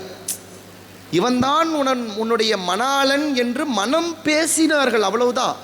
மனம் பேசப்பட்ட மணாளன் போர்க்களத்தில் இறந்து விட்டான் என்கிற காரணத்திற்காகவே இனிமேல் ஒருவனை திருமணம் செய்து கொள்ள மாட்டேன் என்று காலம் முழுக்க அப்படியே வாழ்ந்தவள் தான் திலகவதி என்கிற பெரும் பேருடையவள். எவ்வளோ பெரிய தவம் அது தவம். அவங்க சைவத்தில் இருக்காங்க, வருத்தப்பட்டாங்க, தம்பி இப்படி போயிட்டானே. இறைவன் பார்த்தார், இரு வயிற்றில் 4 போட்டன்னா அவனே வருவான் அப்படின்னு சூளை வர வச்சார். இப்போது முடிவு பண்ணிட்டார் சைவத்துக்கு போகணும். அப்போ வெளியே வரணும்னு நினைக்கும் போது அவர் எப்படி இருந்தார்? நிர்வாணம். இப்போ ஒரு உடையை போடணும், சைவத்துக்கு வந்தால் எந்த உடையை போடணும்னு போது தேடி எதை போட்டாருன்னு சேக்கிழார் எழுதுறா தெரியுமா? வெள்ளை உடையை உடுத்தி கொண்டு அப்பர் வெளியே வந்தார்னு எழுதுறார். அப்போ வெள்ளை தான் தமிழர்களினுடைய துறவு உடை. அப்புறம் அது பின்னாடி காவியாக மாறுது. நிறங்கள் மாறுவதும் வர்ணங்கள் மாறுவதும் தமிழ்நாட்டுக்கு புதியது அல்ல. அதனால் அதை நம்ம சொல்ல வேண்டியதில்லை, அது வரலாறு அப்படி தான் மாறிடுச்சு. ஆனால் வள்ளலார் ரொம்ப அழகாக சொன்னார், காவி வந்து போடக்கூடாது, காவி நம்மது இல்லை அப்படிலாம் சொல்ல. வள்ளலார் ரொம்ப அழகாக சொன்னார், காவி என்பது ஒரு யுத்த நிறம். வள்ளலார் உரைநடையில் சொன்னது, காவி என்பது ஒரு யுத்த நிறம். அப்படி தானே? அது பார்த்தீங்கன்னா தெரியும், சிகப்போடு சம்மந்தப்பட்டது. அது ஒரு யுத்த குறி. அதை யார் அணிய வேண்டும் என்றால் அதையும் சொல்கிறார். அது ஒரு யூனிஃபார்ம், யார் வேணாலும் எதை வேணாலும் போட்டுக்க முடியாது. அப்படி தானுங்களே, அவங்கவுங்களுக்கு ஒரு யூனிஃபார்ம் இருக்குதுல்ல. இப்போ நான் போலீஸ் ஆகிட்டேன்ட்டு டாக்டர் கோட் போட்டு போக முடியுமா? எனக்கு ஒரு யூனிஃபார்ம் இருக்குது இல்லை? அவர் சொல்கிறார், ஒவ்வொருத்தருக்கும் ஒரு யூனிஃபார்ம் இருக்குது. யார் காவி போடணும்னு ஒரு யூனிஃபார்ம் இருக்குது, யார் போடணும்? வள்ளலார் சொல்கிறார், அது ஒரு யுத்த குறி. இந்த ஆன்மா இறைவனை அடைவது என்பது ஒரு போர் தானே. மணிவாசகர் என்ன பாடுறாரு? தொண்டர்கள் தூசி செல்லீர், பக்தர்கள் சூழப்போகீர். ஏன் போருக்கு போகிறாங்கிறார் மணிவாசகர். இந்த ஆன்மா இறைவனை போய் அடையிறது ஒரு போர். இப்போ இறைவனுக்கு நமக்கும் போர் இல்லை, இறைவனை அடைய விடாமல் நடுவில் நிற்கும் பாருங்க ஒன்று. அதுக்கு பேர் என்ன? மாயைன்னு பேர். அது மனைவியாக இருக்கலாம், கணவனாக இருக்கலாம், பசங்களாக இருக்கலாம், எதிர்த்து வீட்டுக்காரங்களாக இருக்கலாம், இல்லை நீங்களாகவே இருக்கலாம், உங்கள் ஆசையாக இருக்கலாம், ஆணவமாக இருக்கலாம், ஏதோ ஒன்று நிற்கும். அந்த மாயை நம்மக்கிட்ட ஜெயிச்சுட்டு நீங்கள் போகிறது தான் போர். வள்ளலார் சொல்கிறார், எவன் ஒருவன் தன் ஆன்மாவை இறைவனிடம் சேர்க்க ஆன்மீகத்துக்குள் வந்து இறைவனை அடைவதற்கான போரில் இருக்கிறானோ அவன் யுத்தத்தின் நிறமாகிய காவியை அணிய வேண்டும். அடுத்து சொன்னார், எவன் ஒருவன் போரிலே வெற்றி பெற்று விட்டானோ அவன் வெற்றியின் நிறமாகிய வெண்மையை அணிய வேண்டும்னு சொல்கிறார். அதான் சொல்லுவார், சன்மார்க்கிகள் காவி போட்டால் தப்பு இல்லை தான். ஏன்னா அவர் சொல்கிறாரு, போரிலே இருப்பவர்கள் காவி அணியலாம். நம்மளாம் இன்னும் போரில் தான் இருக்கிறோம், காவி அணிஞ்சிக்கலாம். இப்போ என்னையா வெள்ளை அணிஞ்சிருக்கேன்றதிங்க, நான் வென்றுட்டேன்லாம் ஒன்றும் அர்த்தம் கிடையாது. இது வந்து டூப்பு, அவரை மாதிரியே போட்டுக்கிறது. ஏன்னா நாங்கள் சொல்லுவோம், எப்போதுமே நாம் யாரை பின்பற்றுகிறோமோ அவர்களைப் போலவே நம்மை வைத்துக்கொள்வதிலே ஒரு பெரிய நல்லது இருக்கிறது. ஏன்னா நம்மளையும் மீறியாவது அவங்கள மாதிரி ஆயிட மாட்டோமா? சார், ராமாயணத்தில் கேள்விப்பட்டிருப்பீங்க, ராவணன் தலைகீழாக தண்ணி குடிச்சும் சீதையை அடைய முடியல. அவன் என்னெல்லாம் பண்ணான் தெரியுமா? அவங்க அப்பனா வேஷம் போட்டு வந்தான், மாரீசனா வேஷம் போட்டு வந்தான், என்னென்னமோ வேஷம் போட்டு வந்து பார்த்தான். சீதை ஒரு புல்லா கூட அவனை மதிக்கலை. 10 தலைகளும் தரையில் விழுந்து தவழ்ந்து போச்சு. அப்பயும் அப்போது ராவணனுக்கு ஒரு அமைச்சன் இருந்தான். அவன் ஒரு யோசனை சொன்னான். இந்த அமைச்சனாலே இப்படி தான் யோசனைலாம் சொல்லுவாங்க. அவன் சொன்னான், நீ ஏன் இவ்வளோ வேஷம் போடுறதுக்கு பதிலாக ராமனை வேஷம் போட்டு போயிட்டா அவன் ஏன் ஆசைக்கு வந்துட போகிறான்ல என்ன சொன்னான். இவன் சொன்னான், அதெல்லாம் போட்டாச்சு, ஃபெயிலியர் ஆகிடுச்சின்னு சொன்னான். அமைச்சன் சொன்ன, நீ நல்லா வேஷம் போடுவியப்பா, நீ ஒருவேளை செஞ்சு தப்பாக வேஷம் போட்டு போயிருப்பா, அவன் கண்டுபிடிச்சிட்ருப்பான்னு சொன்னான். ராவணன் சொன்னான், இந்த பாரு, ராமனை என்னையும் பக்கத்தில் நிற்க வச்சா அவன் ராமன் இல்லை, நான் தான் ராமன்னு சொல்கிற அளவுக்கு நான் சரியாக போனேன். சார், இந்த உலகத்தில் சில நேரங்களில் அசலை விட போலி தான் அசலை விடவும் அழகாக இருக்கும் தெரியுங்களா? சாப்பாட்டிலே நிறைய பாருங்கள் அப்படித்தான். அவன் சொன்னான், ராவணன் சொன்னான், ராமனை விட நான் ராமன் என்று சொல்லும்படி தான் போனேன். அப்புறம் ஏன் சீதை உங்களை கண்டுபிடிச்சிட்டான்? அவளாம் ஒன்றும் கண்டுபிடிக்கலே. அப்புறம் நான் ராமனா வேஷம் போட்டதுக்கப்புறம் நேராக மண்டோதரி ரூமுக்கு போயிட்டேன். ஏன்பா? நான் ராவணனாக இருக்கிற வரைதான் இன்னொரு மனைவியின் மீது எனக்கு ஆசை வந்தது. ஆனால் நான் ராமனாக வேடம் போட்ட பிறகு என் மனைவியை தவிர இன்னொரு மனைவியை பார்க்க வேண்டும் என்கிற எண்ணம் எனக்கு வரவில்லை என்று சொன்னான். அந்த வேஷத்துக்கு ஒரு பெரிய மதிப்பு இருக்குது. அந்த வேஷத்துக்கு ஒரு மதிப்பு இருக்குது. நம்ம நாள் வரை என்ன சொன்னார் ஒருத்தர், உன் அடியார் போல் நடித்தா போதும். ஏன் இந்த பஸ்ஸே நீங்கள் ஏற வேணாம், கூட்டமாக இருக்கிற இடத்துல போய் நடுவில் நீங்கள் நின்னா போதும், அவனே உங்களை பஸ்ஸில் ஏற்றிடுவான்ல. இன்றைக்கி அண்ணாமலை போய் பாருங்க, கூட்டம் ஏறி போச்சு. நடக்கவே வேண்டாம், 2 தோளில் கை வச்சிங்கன்னா 3 முறை கிரிவலம் சுற்றிட்டு வந்துடலாம். நீங்கள் நடக்கிற மாதிரி நடித்தா போதும், அவனே உங்களை என்ன கொஞ்சம் ஆந்திரா கூட்டு போயிடுவாங்க. பாதி பேர் நீங்கள் பார்த்து கை போடணும், நம்ம ஆளுகளால் பார்த்து கை போடணும். ஏன்னா இப்போ அவங்க கொஞ்சம் அதிகமாயிட்டாங்கன்னு. அப்போது அவர்களை போல் நடிப்பது, வேஷம் போட்டால் அவங்களுக்கு இருக்கிற இல்லை பாதியாவது நமக்கு வந்துடாதாங்கிறதுக்காக தான் இந்த வெள்ளை வள்ளலாரை போல வெண்மை உடை அணிந்தால் வள்ளலாரின் ஜீவகாருண்யத்தில் பாதியாவது நமக்கு வந்திராதா என்கிற ஆசையாலே தான் சன்மாரிகள் வெள்ளை உடையை அணிந்து கொள்ளுகிறார்கள். உடையிலே புரட்சி செய்தார் வள்ளலார். அது எப்படி கட்டுவார் தெரியுமா? வள்ளலார் ஃபோட்டோ பார்த்துருக்கீங்களா? அவரை ஃபோட்டோ எடுக்கல, அவரை பலமுறை ஃபோட்டோ எடுக்க முயன்றும் ஃபோட்டோவில் அவர் விழலை. ஏன்னா அவருடைய உடம்பை அவர் அசுத்தத்தில் இருந்து சுத்த தேகமாக, ஞான தேகமாக, பிரணவ தேகமாக மாற்றிட்டு, அந்த தேகம் போயிடுச்சுன்னா ஒளியில் விழாது, விழலை. ஆனால் வரைஞ்சாங்க. அப்போ அவரை பார்த்தீங்கன்னா தெரியும், முழங்காலுக்கு கொஞ்சம் கீழே தான் துணி இருக்கும், அதுக்கு கீழே துணி போகாது. பார்த்துருக்கீங்களா? வள்ளலாருடைய முழுக்க போத்திருப்பார், ஆனால் முழங்காலுக்கு கீழே துணி போகாது. ஏன்பா முழங்காலுக்கு கீழே துணி வைக்கலன்னு வள்ளலாரை கேட்டப்போ அவர் சொன்னார், பாருங்க, உங்களுக்கு ஆன்மீகம் கற்றுத்தர வேண்டிய முதல் பாடம் என்ன தெரியுமா? ஆணவம் இல்லாமல் இருப்பது தான். சில பேர் ஆன்மீகத்திலே ஆணவமாக பார்த்துருக்கேன் இல்லையா?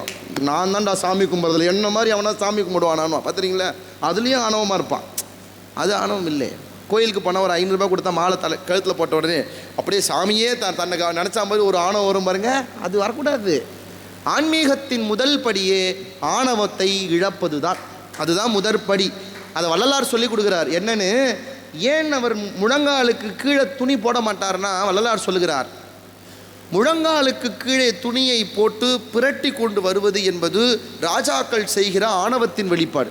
நீங்கள் இப்பயும் பார்த்தீங்கன்னா ராஜாக்கள்லாம் பாருங்கள், பழைய காலத்தில் ட்ரெஸ் என்னமோ சிம்பிளாக தான் இருக்கும், ஒரு 5000 முழத்தில் ஒன்றத்தை போட்டு உருட்டிக்கிட்டே வருவாங்க. பார்த்துருக்கீங்களா? இந்த மகாபாரத நாடகம்லாம் பார்த்து தான் தெரிஞ்சிருக்கும், திரௌபதி இவெல்லாம் பார்த்தா தெரிஞ்சிருக்கும். புடவை என்னமோ அவங்க 8 முழம் தான், அவங்க தேய்ச்சிட்டு வர்றது ஒரு 16 முழம் இருக்கும். பார்த்துருக்கீங்களா? அது ராஜாக்கள் மட்டும்தான் அந்த மாதிரி தேய்ச்சிட்டு வருவாங்க. அது என்னென்னா, அப்படி ஒரு துணி தளர வருவது என்பது ஒரு ராஜா என்கிற ஒரு ஆணவத்தினுடைய வெளிப்பாடு. வள்ளலார் சொல்கிறார், ஒருபோதும் என் துணியை நான் என் முழங்காலுக்கு கீழே கொண்டு வந்து ஆணவத்தோடு கட்டமாட்டேன் என்று கட்டுகிற துணியில் கூட ஆணவம் இல்லாமல் இந்த மண்ணிலே வாழ்ந்த துறவிதான் திருவருட்பிரகாச வள்ளல் பெருமான். அவருடைய படம் பார்த்தீங்கன்னா கை இப்படி வச்சிருப்பார். பார்த்துருக்கீங்களா?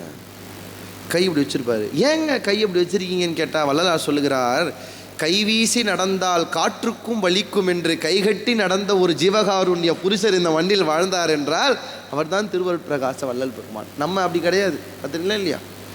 திருப்பதி போனால் இந்த லட்டு டோக்கன் வாங்குறதுக்கு ஒரு கியூ போகும்.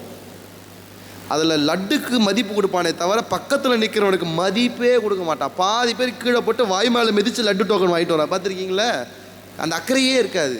வள்ளலார் நமக்கு எதை உணர்த்துகிறார்? காற்றுக்கு கூட வலிக்கக்கூடாது என்று கைவீசி நடக்காமலே நடந்த ஒரு பெரிய துறவி இந்த வாழ்ந்த தமிழ்நாட்டில் தானே நாமளும் வாழ்கிறோம். அவர் அடுத்து ஒன்று சொன்னார்ல, அவருடைய மனம், வாடிய பயிரை கண்டபோதெல்லாம் வாடினேன். எல்லாரும் சின்ன வயசில் படித்த பாட்டு. வள்ளலார்னாலே எல்லாருக்கும் தெரிஞ்ச ஒரு பாட்டு, எல்லாருக்கும் தெரிஞ்ச ஒரே ஒரு பாட்டும் இதுதான் நிறைய பேருக்கு. அப்படி தானே? எனக்கே இந்த ஒரு பாட்டு தான் தெரியும்.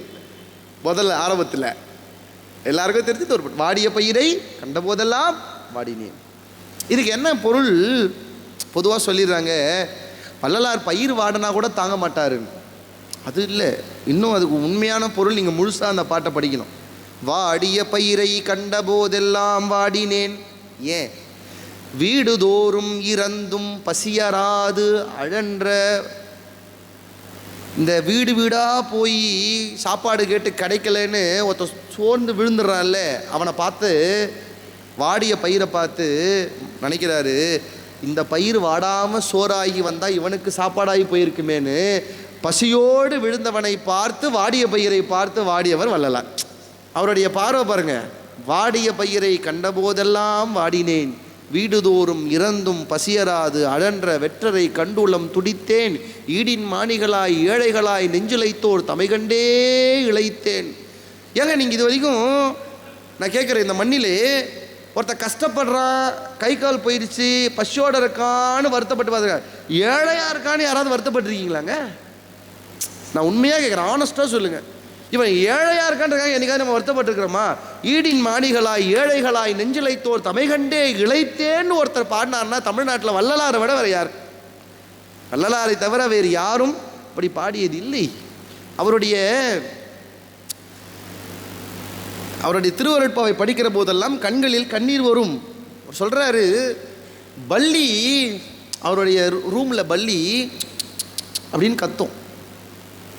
இந்த ஊரில் ஏதாவது 6 மணிக்கு மேலே பல்லின்னு சொல்லக்கூடாதெல்லாம் ஒன்றும் சட்டம் இல்லைங்க. எங்கள் ஊரில் சொல்லக்கூடாதும் பையன், கௌரின்னு சொல்லுமா. அது பக்கத்து வீட்டில் ஏதாவது கௌரி நிறுத்து பிரச்சனை ஆகிடுச்சு, பள்ளி கத்தும்ல. வள்ளலார் எழுதுகிறார் திருவருட்பால, பள்ளி சொல்லுகிற போதெல்லாம் யாரோ துயரத்தில் இருக்கிறார்கள் என்று இந்த பள்ளி உச்சி கொட்டி வேதனைப்படுகிறதோ என்று நினைக்கிற போது என் கண்களில் நீர ஆறாக ஓடுகிறதுன்னு எழுதுகிறார். ஒரு பள்ளி உச்சி கொட்டினா கூட யாருக்கோ பிரச்சனையோன்னு சொல்லி அழுகிற ஒருவர் இந்த மண்ணில் இருக்க முடியுமா? அப்படி ஒரு ஜீவகாருண்யத்தோடு ஒருத்தர் இருக்கிறாருன்னா அப்படி யாருங்க இருந்தது? வள்ளலார் தான். இப்போ நான் உங்களை கேட்குறேன், ஏன் வள்ளலார் வந்தார் இந்த மண்ணுக்கு என்றால், இந்த மனித கூட்டம் திசை மாறி போனது. இந்த மனித கூட்டம் திசை மாறி போனது. எது ஆன்மீகம் என்பதிலே இருந்து நிலை தவறியது, எது உண்மையான கடவுள் வழிபாடு என்பதிலே நிலை குழைந்தது. இல்லைலாம் சொல்லக்கூடாது, குலைந்தது. இப்போ தான் சொன்னேனே, சொன்னல, கோயிலுக்குள்ளே போகும்போது படாத பாடு நம்ம நந்தி தேவரை பண்ணாங்களே, நந்தி தேவரை விடுங்கோ, சண்டிகேஸ்வரன் ஒருத்தர் பாவமாக சைடில் உட்காந்துருப்பார், பார்த்துருக்கீங்களா? சார், எவன் கிளப்பி விட்டான் மட்டும் எனக்கு கையில் கிடைக்கணும். இந்த போகிறவ எல்லாம் அமைதியாக போவான், சண்டிகேஸ்வரை பார்த்த உடனே கை தட்டிட்டு போவான், பார்த்துருக்கீங்களே? சொடுக்கு போடுவான், கை தட்டுவான். அவன் தட்டின கூட மன்னிச்சிருவேன், ஏன்டா அப்படி செய்கிறேன்னு கேட்டால் அதுக்கு ஒரு ரீசன் சொல்லுவான். அவருக்கு காது கேட்காது, அதனால் கை தட்டிட்டு சொல்லிட்டு போடுவாள். சண்டிகேஸ்வரர் யார் தெரியுமா? சின்ன குழந்தையாக சிவபெருமானுக்கு பூஜை செய்த போது பெற்ற தகப்பவன் குறுக்க வந்தாங்கிறதுக்காகவே குச்சியை வீசி எறிய வாளாக போய் காலை வெட்டியது. பெத்த அப்பன் குறுக்க வந்ததுக்கே காலை வெட்டினவர், நீ குறுக்க போய் கை தட்டுறியே, வீட்டுக்கு ஒழுங்காக போய் சேருவியா? அது யாரு, என்ன சண்டிகேஸ்வரர் யாரு, எதுக்காக உட்கார்ந்துருக்காரு தெரியல. திருநீர் வாங்கினான், உள்ளே போய் வாங்கினா பூசணும். மந்திரமாவது நீர், வானவர் மேலது நீர், சுந்தரமாவது நீர். திருநீர் பூசினா அழகுங்க. நம்ம ஊரில் இப்போ திருநீர் பூசினா என்ன பழம் மாதிரி இருக்கிறேன்னு தான். திருநீர் பூசினா சுந்தரம், அது அழகு. இன்னைக்கு இல்லையே. வாரியார் சொல்லுவார், திருநீர் பூசிட்டு போவார் வாரியார். ஒரு முறை அவர் பயணம் செஞ்சப்போ ஒரு சின்ன பையன் கேட்டான், நான் வேடிக்கையா, என்னங்க சவுத்துக்கு வெள்ளை அடித்தா மாதிரி இது வெள்ளை அடிச்சிருக்கிறீங்க நெத்திக்கு, நம்மளும் அந்த மாதிரி அடிச்சு போட்டுருப்போம். ரொம்ப விளையாட்டாக சொன்னார் வாரியார். சரிதான் தம்பி, நல்ல சவத்துக்கு தான் வெள்ளை அடிப்பாங்களே தவிர உன்ன மாதிரி குட்டி சவத்துக்கெல்லாம் அடிக்க மாட்டாங்க அடிட்டார், முடிஞ்சு போச்சு. மாதிரி திருநீர் எவ்வளோ பெருசு. கூன் பாண்டியனை குணமாக்கி நிமிர வைத்தது மட்டுமா திருநீர் செஞ்சது? மதுரையையே, தென் தமிழ்நாட்டையே சைவத்துக்கு கொண்டு வந்ததே அந்த திருநீர் தான். அவ்வளோ பெரிய மகிமை திருநீர். நம்ம ஆள் வாங்கி அதை ஒன்று எடுத்து லைட்டாக வச்சுட்டு அப்படி பெரிய ரவிவர்மாவுடைய முன்ஜென்மத்தின் பந்தம் மாதிரி அந்த கோயில் சவத்தில் அப்படி தேய்ச்சி வரைவான், பார்த்துருக்கீங்களா? ஸ்வஸ்டி போடுவான், ஓம் போடுவான், அப்புறம் இன்னும் கொஞ்சம் ரொம்ப போய் ஃபோன் நம்பர் எழுதுவான். நிறைய கோயிலில் பார்த்துருக்கீங்களா? நான் நினைப்பேன், இவர்னா ஏர்டெல் கம்பெனியை வச்சுங்கிற சிவபெருமான் உனக்கு நான் ரீசார்ஜாக பண்ணி விட போகிறார். ஃபோன் நம்பர் எழுதுவான். சில பேர் ரமேஷ் ராதான்னு ஹார்ட்டு போட்டு அம்புலாம் விடுவான், பார்த்துருக்கீங்களா திருநீரில்? நான் நினச்சிப்பேன், விளங்காதரா நீங்கள், கண்டிப்பாக புரிஞ்சிருவீங்களா நீங்கள், நான் மனசில் வேண்டிப்பேன். என்னென்ன செய்யணும், ஏன் திருநீர் எடுத்துகிட்டு போக மாட்டேங்கிறேன்னு கேட்டால் அதுக்கு ஒரு பதில் சொல்லுவான். என்ன பதிலுங்க? சிவன் சொத்து கொலநாசம். இது திருநீர் கொலநாசமா? திருநீரா கொலநாசம்? எந்த கூன்பாண்டியனை நிமிர்த்தி உட்கார வைத்ததோ அந்த திருநீர் கொலநாசமா? நம்ம ஆட்களுக்கு தெரியல. இப்படி இந்த சமூகம் பக்தியிலும் கடவுளின் வழிபாட்டிலும் ஆன்மீகத்திலும் வழி தெரியாமல் இருந்தபோதுதான் திருவருட் பிரகாச வள்ளல் பெருமான் வந்து எது பக்தி என்பதை நமக்கு சொல்லிக் கொடுத்தார். எது பக்தின்னு சொன்னார் தெரியுமா வள்ளலார்? எல்லா உயிருக்குள்ளும் யார் இருக்கிறது? கடவுள் இருக்கார். ஒத்துக்கிறீங்களா இல்லையா? என் உயிரிலையும் கடவுள் இருக்கார் தானே. இப்போ உங்கள் முன்னாடி கடவுள் வந்து உன் நகையை கழட்டி கொடுனா கொடுப்பீங்களா கொடுக்க மாட்டீங்களா? கொடுப்பீங்களா கொடுக்க மாட்டீங்களாங்க? இப்போ என் உங்களே கடவுள் இருக்கிறாருல்ல. இப்போ அந்த அம்மா கிட்ட நான் போகும்போது, அம்மா நான் கடவுள் என் உள்ள இருக்கிறாரு, உன் நகையை மட்டும் கழட்டி கொடுமானா கொடுப்பாங்களா? கொடுக்க மாட்டாங்க. ஏன்னா எல்லா உயிர்களுக்குள்ளும் கடவுள் இருக்கிறாருங்கிறது தியரிட்டிக்கலாக ஏற்றுப்போம், ப்ராக்டிக்கலாக ஏற்றுக்க மாட்டோம். சார் நீங்கள் போகிறீங்க டூ வீலரில், எதிர்க்க உங்கள் உடன் பிறந்தவர்களுக்கு யாராவது ஆக்சிடென்ட் ஆயிடுச்சுன்னா ஓட்டணும் டூ வீலரை போட்டுட்டு ஓடி போய் தூக்குவீங்களா இல்லையா? நம்மள சில பேர் வேணுமுன்னே தூக்காமையும் போவான், அதை விட்டுருக்கேன். கூட பிறந்த அண்ணன் ஓடுவோமா இல்லையா? ஆனால் இதுவே ஒரு தெரியாத ஒரு நபர் விபத்தாகி விழுந்தா 3 முறை சொல்லிட்டு வேலைக்கு போவீங்களா தூக்குவீங்களா? வேலைக்கு தான் போவோம். அப்போ மனசில் என்ன போகும்? 2 போராட்டம் போகும். அட்டண்டன்ஸ் க்ளோஸ் பண்ணுறாங்க, இல்லை இவனை காப்பாற்றலாமா? காப்பாற்றும் போது 1000 யோசிக்கும். இவனை காப்பாற்றும் போது மேலெல்லாம் ரத்தம் ஆயிடுச்சு, நம்ம ட்ரெஸ் எப்படி மாற்றுறது, எப்போ இப்படி போகிறது யோசிச்ச ஒரே வார்த்தை நிறுத்துறான். அவனை காப்பாற்ற 1000 நல்ல உள்ளங்கள் இருக்கிறது, நம்ம என்ன செய்ய போகிறோன்னு வேலைக்கு போகிறோம். இப்போ கவனிங்க, விழுந்து கிடக்கிறது உங்கள் உடன் பிறந்தவர் என்று சொன்னால் உங்கள் ரத்தம் பதைக்கிறது, போய் காப்பாற்றணும்னு எண்ணம் வருது. ஆனால் அது யாரோ ஒருவர் என்றால் உங்களுக்கு அந்த எண்ணம் வரல. எங்கே உங்கள் மனதில் காருண்யம் இல்லாமல் போகிறதோ அங்கே கடவுள் மொத்தமாக வெளியேறுகிறார். எங்கே உங்கள் மனதில் காருண்யம் இல்லாமல் போகிறதோ அங்கே கடவுள் உங்களை விட்டு மொத்தமாக வெளியேறுகிறார். வள்ளலார் வந்து சொன்னார், நமக்கு சொல்லி கொடுத்தார். என்னன்னு? டேய், அது ஏதோ ஒரு உயிர் இல்லை, அவன் எவனோ 4வது தெருவில் இருக்கிறவன் நினச்சிட்டு இருக்கியா? இது ஏதோ ஒரு நாய் நினச்சிட்டு இருக்கியா? இது ஏதோ ஒரு பசுமாடு நினச்சிருக்கியா? ஒரு காலத்தில் நாம் எல்லோரும் ஆன்மாக்களாய் ஒன்றாக இறைவனோடு இருந்தோம். அவன் வீட்டில் நம்மெல்லாம் அண்ணன் தம்பிங்கடா, ஆன்மாவா அண்ணன் தம்பி. உன் அண்ணன் தான் மாடா வந்து பிறந்திருக்கான், உன் தம்பி தான் 4வது வீட்டில் வந்து பிறந்திருக்கான். அவன் உன் ஆன்ம நேய உறவு என்று நினைத்து விட்டால் அவன் மீது அன்பு காட்ட உனக்கு எந்த தடையும் இருக்காது. அதனால் அந்த தடையை உடைத்து அன்பு செய் என்று வள்ளலார் சொல்லிக் கொடுத்தார். அதுதான் ஆன்ம நேய ஒருமைப்பாட்டு உரிமை. வள்ளலார் எப்படி எழுதுவார் தெரியுமா? எழுதும்போது ஆன்ம சகோதரர்களேன்னு எழுதுவார். எல்லாரும் சொல்கிறாங்க, சிகாகோவில் போய் விவேகானந்தர் சகோதர சகோதரிகளேன்னு சொன்னார். விவேகானந்தருக்கு முன்னாலே மனிதர்களை அல்ல விலங்குகளையும் பறவைகளையும் சேர்த்து ஆன்ம சகோதரர்களே என்று சொன்னவர் வள்ளலார். விவேகானந்தருக்கும் முன்னாடி பிள்ளையார் சொல்லி போட்டது வள்ளலார். ஏன்னா அந்த எண்ணம் உங்களுக்கு வந்துட்டா, எல்லா உயிர்களுக்குள்ளும் இறைவன் வாழ்கிறான், எல்லா உயிர்களும் என் ஆன்மாவும் அதன் உள்ளே இருக்கும் ஆன்மாவும் ஒன்றாக வாழ்ந்தவர்கள் தான் அண்ணன் தம்பியா என்கிற எண்ணம் வந்து விட்டால் எல்லா உயிர்களுக்கும் அன்பு செய்கிற எண்ணம் வரும். அப்படி அன்பு செஞ்சாதான் கடவுளுடைய அன்பு கிடைக்கும். வள்ளலார் ஒரு இடத்துல கோவமா போய் சொல்றார். என்ன தெரியுமா சொல்றார்? கோவமா, நீ எதையாவது பண்ணி ஜாலம் பண்ணி நீ மோட்ச வீட்டுக்கு போயிடுவ. உரைநடையில் எழுதுறார், நீ மோட்ச வீட்டுக்கு போயிடுவ, ஆனால் அங்கே ஒரு பெரிய பூட்டு தொங்கும், அந்த பூட்டுக்கு சாவி வேணும். கதவை உடைக்கலாம் முயற்சி பண்ணால் உடைக்க முடியாது. நீ மோட்ச வீட்டுக்கு எப்படி வேணாலும் போயிடலாம், ஆனால் அந்த வீட்டினுடைய பூட்டி இருக்கிற கதவினுடைய சாவி எது தெரியுமா என்று வள்ளலார் ஒரு வரி சொன்னார். ஜீவகாருண்யமே மோட்ச வீட்டின் திறவுகோல் என்று சொன்னார். நீங்கள் எவ்வளவுக்கு எவ்வளவு ஜீவகாருண்யம் செய்கிறீங்களோ அவ்வளவுக்கு அவ்வளோ நீங்கள் சாவியை உள்ளே போட்டுக்கிறீங்கன்னு அர்த்தம். இதுக்கு ரொம்ப பேசிக்காக வள்ளலார் ஒன்று சொன்னார். என்னன்னு, இப்போது கடவுள் மேலேருந்து பார்க்குறார், எந்த உயிருக்கும் இல்லாத ஒரு குணம் உங்ககிட்ட இருக்குது மனுஷங்க கிட்ட. என்ன தெரியுமா? ஒரு நாய் அடிபட்டால் ஒரு காக்கா வந்து அந்த நாயை காப்பாற்ற முடியாது. ஒரு காக்காவுக்கு அடிபட்டால் ஒரு நாய் வந்து அதை காப்பாற்ற முடியாது. ஆனால் நாய்க்கோ காக்காவுக்கோ அடிபட்டால் மனுஷன் போய் காப்பாற்ற முடியும். வள்ளலார் சொல்கிறார், உன் முன்னால் ஒரு உயிர் துடிக்கிற போது அதை காப்பாற்ற உனக்கு மனம் வரவில்லை என்றால் உனக்கு ஒரு துன்பம் வருகிற போது காப்பாற்ற இறைவனுக்கு மனம் வராது. ரொம்ப ஸ்ட்ரிக்டாகவே சொல்கிறார். இப்போ உங்களுக்கு அந்த எண்ணம் வருமா வராதா? இப்போ உங்களுக்கே வருமா வராதா? பார்ப்பீங்கள்ல, ஏண்டா உன்னால் உனக்கு கீழே இருக்கிற ஒன்றுத்துக்கு உதவி செய்ய முடியும்னு நீ பண்ண மாட்டேன்னா உனக்கு நான் ஏன் உதவி செய்யணும்? செய்ய முடியாது. ஒருவேளை நீங்கள் உங்களுக்கு கீழே இருக்கிற உயிர்களுக்கு உபகாரம் செய்தால் இறைவன் உங்களுக்கு மனமு வந்து உபகாரம் செய்வார். வள்ளலார் இப்படி சொல்லுகிறார், அப்பா நான் வேண்டுதல் கேட்டு அருள் புரிதல் வேண்டும், ஆறு உயிர்க்கெல்லாம் நான் அன்பு செயல் வேண்டும். அவருடைய பிரேயரே என்ன தெரியுமா? அவருக்கு இல்லை, அவர் என்ன கேட்குறாரு? அப்பா நான் வேண்டுதல் கேட்டு அருள் புரிதல் வேண்டும், ஆறு உயிர்க்கெல்லாம் நான் அன்பு செயல் வேண்டும்னு கேட்குறார். இந்த பிரார்த்தனை நம்ம எத்தனை பேருக்குங்க இருக்கு? எத்தனை பேருக்கு இந்த பிரார்த்தனை இருக்கு? விளையாட்டாக சொல்லுவாங்க. ரொம்ப எனக்கு பிடிச்ச கதை, ஒரு பெரிய துறவி நரசிம்ம பக்தர், நரசிம்மரை எப்படியாவது பார்த்தணுங்கிற ஆசை.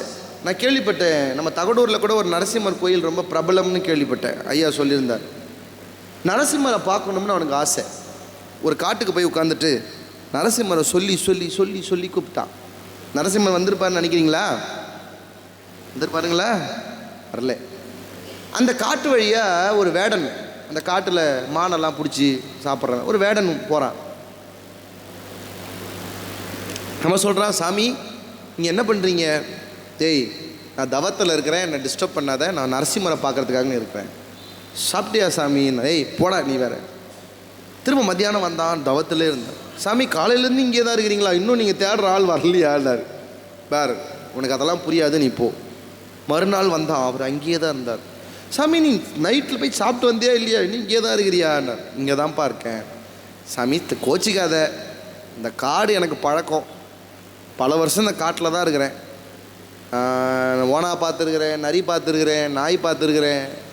நீ சொல்கிற ஆள் இது உள்ளே பார்த்தது இல்லை, நீ வேறு எங்கேயாவது போய் வேணால் தேடுப்பா அப்படின்னார். பாரு உனக்கு அதை பற்றி தெரியாது, நீ சொல்ல நான் தான் தேடி தரேன். இவருக்கு ரொம்ப டென்ஷன் ஆகிட்டு சொன்னால் தான் போவான். ஒன்றும் இல்லைடா, சாக்ஷாத் பரபிரம்மம் நரசிம்மரை பார்க்கணும்னு நான் நினைக்கிறேன். அப்படியா? அவர் எப்படி இருப்பார் அப்படின்னு கேட்டான். இவர் சொன்னார், சிங்கம் மாதிரி தலை வச்சுருப்பார், உடம்பு மனுஷன் மாதிரி இருக்கும். அவன் சொன்னான், அடேங்கப்பா சாமி நான் ஃபுல்லாக மனுஷனாக பார்த்துக்கிறேன், ஃபுல்லாக சிங்கமாக பார்த்துக்கிறேன், நீங்கள் சொன்ன மாதிரி நான் பார்த்ததே இல்லையே, உனக்கு தெரியாதுன்னு அதனால தான் சொன்னேன். அவர் பேர் என்ன சாமி? நரசிம்மர்னு பேர். சரி சாமி நீ பாரு அப்படின்ட்டு அவன் காட்டுக்கு நடுவில் போய் நின்று நரசிம்மா அப்படின்னா, நரசிம்மா ரெண்டாவது முறை சொன்னேன். நரசிம்மர் வந்து நின்ட்டார். பார்த்தாரு, தலை நரசிம்மர், உடம்பு. நீங்கள் தான் நரசிம்மரான்னார். அவர் ஆமாம்னு உடனே கையை பிடிச்சி தரன்னு இவங்ககிட்ட இழுத்துட்டு வந்து, சாமி கொஞ்சம் கண்ணை திறங்கன்னார். டே நீ இன்னையும் போலையாடா, நீ போடான்னார். சாமி ஒரு நிமிஷம் கண்ணை திற சாமின்னு. என் தவத்தை கலைக்காதரா, நான் இது வரைக்கும் 1,00,000 முறை அவருடைய திருநாமத்தை சொல்லிட்டேன், இன்னும் ஒரு 1,00,000 முறை சொல்லணும்னு இருக்கேன், கலைக்காதர். சாமி ஒரு நிமிஷம் திறந்து பாரு, நீ சொல்கிற ஆள் வந்துட்டாரு. நீ இவன் என்ன இவன் பண்ணுறான்னு கண்ணை திறந்தா, சாட்சாத் பிரகலாதன் அழைத்த குரலுக்கு தூணை பிளந்து கொண்டு வந்து நின்ற நரசிங்க பெருமாள் வந்து முன்னாடி நிற்கிறார். பார்த்தவ எழுந்து நின்று சாஷ்டாங்கமாக விழுந்து கன்னத்தில் அடிச்சுட்டு ஒரு நிமிஷம் நின்றுட்டான். நிறுத்திட்டு பார்த்தா, நீ எல்லாம் ஒரு கடவுளா அப்படின்னு கேட்டேன். நீ எல்லாம் ஒரு கடவுளா? அவர் கேட்டார், என்னப்பா ஆச்சுன்னு. நான் இவ்வளோ முறை கூப்பிட்றேன், நீ வரல, ஏய் எப்படி ஒரு கூப்பிட்டு வந்த அப்படின்னு கேட்டான். இல்லை நீங்கள் பேர் சொன்னீங்க, நான் காட்டுக்கு நடுவில் நின்று 2 முறை கூப்பிட்டேன், வந்துட்டாரு. 2 முறை கூப்பிட்டதுக்கு வந்துட்டு கோச்சினா. நரசிம்மர் கேட்டார், என்னதான்ப்பா உன் பிரச்சனை? ஏயா நீலாம் ஒரு சாமின்னு உன்னை போய் கூப்பிட்ட மத்தியா? நான் ஏன்னா 1,00,000 முறை கூப்பிட்டேன், வரல, இவனுக்கு நீ யாருன்னு கூட தெரியாது, நான் தான் அடையாளம்லாம் சொல்லி பேரே சொன்னேன், 2வது முறைக்கே வந்துட்டேங்கிற போது நரசிம்மர் சொன்னாராம், நீ 1,00,000 முறை அழைத்தாலும் உனக்காக அழைத்தாய், அவன் 2 முறை அழைத்தாலும் அவனுக்காக இல்லாமல் வேறு ஒருவனுக்காக அழைத்தான், அதனால் நான் வந்தேன் என்று சொன்னான். இந்த கதையை கேட்கிற போது என் காதுகள் விழுகிற வரிதான், அப்பா நான் வேண்டுதல் கேட்டு அருள் புரிதல் வேண்டும், 6 உயிர்க்கெல்லாம் நான் அன்பு செயல் வேண்டும். இப்பாரில் எப்பதமும் எங்கனமும் எந்தை நின் அருட்புகழை இயம்பிடல் வேண்டும். சார் கடவுளை எப்படி, கடவுள்கிட்ட எப்படி பேசணும்னு தெரியுமா? நமக்கு தெரியல. கடவுள்கிட்டே முதல்ல பேசுறது இல்லை. நம்ம ஐயர்கிட்ட பேசுகிறோம், அப்புறம் அர்ச்சகர்கிட்ட பேசுகிறோம், அர்ச்சனை டோக்கன் சார்கிட்ட பேசுகிறோம், அவர்கிட்ட மறந்துடுறோம். திருப்பதியில் மனப்பாடம் பண்ணி வச்சுட்டு போனாலும் பார்க்கறதுக்குள்ளே தள்ளி விட்டுடுறாங்க. அப்புறம் எங்கே நம்ம போய் வேண்டுதல் வைக்கிறது? பெரிய காம்ப்ளிகேஷன். நம்ம போயிட்டு வேண்டுதல பேசுகிறதே இல்லை அவர்கிட்ட. எங்க கொடுங்க, நீங்கள் அங்கே தான் போய் பேசணும்ல. வீட்டுக்குள்ளே பூஜை ரூம் வச்சுருக்கீங்களே, எவ்வளோ அழகாக இருக்குது பூஜை ரூம், அழகாக இருக்கும். அவர்கிட்ட நின்று 2 வார்த்தை பேசியிருக்கீங்களா? சாமிக்கிட்ட எப்படி பேசணுங்கிறதே வள்ளலார் தாங்க சொல்லி கொடுத்தாரு. சொல்கிறாரு, கொடுக்கவோ நல்ல சொல் மலர் இல்லை. வள்ளலார் பண்ண பாட்டில் ஒன்று இருக்கலாம், திருவருட்பா படிக்கணும், அவ்வளோ அழகாக இருக்கும். கொடுக்கவோ நல்ல சொல் மலர் இல்லை. இறைவா, உன்னை புகழ்ந்து பாடுறதுக்கெலாம் என்கிட்டலாம் பாட்டெலாம் இல்லை. நான் ஒன்றும் சுந்தரரும் கிடையாது, மணிவாசகரும் கிடையாது. தமிழ் எக்ஸாமே கஷ்டப்பட்டு 10th பாஸ் ஆகிருக்கிறேன், என்னெல்லாம் பாட சொல்லாது. கொடுக்கவோ நல்ல சொல் மலர் இல்லை, தொடுக்கவோ பக்தி சுத்தமும் இல்லை. ஓப்பனா சொல்கிறேன், பக்திலாம் நீ நினைக்கிற மாதிரிலாம் எனக்கு பெருசாலாம் இல்லை. சும்மா திங்கக்கிழமைனா ஒரு சாமி கும்பிடுவேன், செவ்வாய்க்கிழமை ஒரு சாமி கும்பிடுவேன், புதன்கிழமை ஒரு சாமி கும்பிடுவேன், வியாழக்கிழமை சாய்பாபாவை கும்பிட்டுருவேன், வெள்ளிக்கிழமை அம்மனை கும்பிட்டுருவேன், சனிக்கிழமை பெருமாளை கும்பிட்டுருவேன், ஞாயிற்றுக்கிழமை லீவ் போட்டு கறிக்கடையில் போய் நின்றுவேன். இவ்வளோதான் என் பக்தி, இவ்வளோதான்ப்பா என் பக்தி. பக்தி சுத்தமும் இல்லை, உள் ஒடுக்கவோ ஆணவமாதி மலங்கள் என் வசம் இல்லை. இந்த ஆணவம், மலம், கண்மம், மாய இதெல்லாம் அடக்கிறதுக்கெல்லாம் என்கிட்ட சுத்தமாக இதெல்லாம் கிடையாது. உள் ஒடுக்கவோ மனம் என் வசம் இல்லை. இந்த மனசை கண்ட்ரோல் பண்ணணும்னா சொல்கிறாங்க டிவியில். காலையில் திறந்தா ஒரு சாமியார் வந்து மனத்தை ஒருமுகப்படுத்துங்க. எங்கே படுத்துறது சாமி? கண்ணை திறந்தா கூட ஒன்றுத்தை பார்க்குற, கண்ணை மூணுனா 4000 தோணுது. சார் வேடிக்கையாக சொல்லுவாங்க, இந்த மனசு இருக்கே பயங்கரமானது.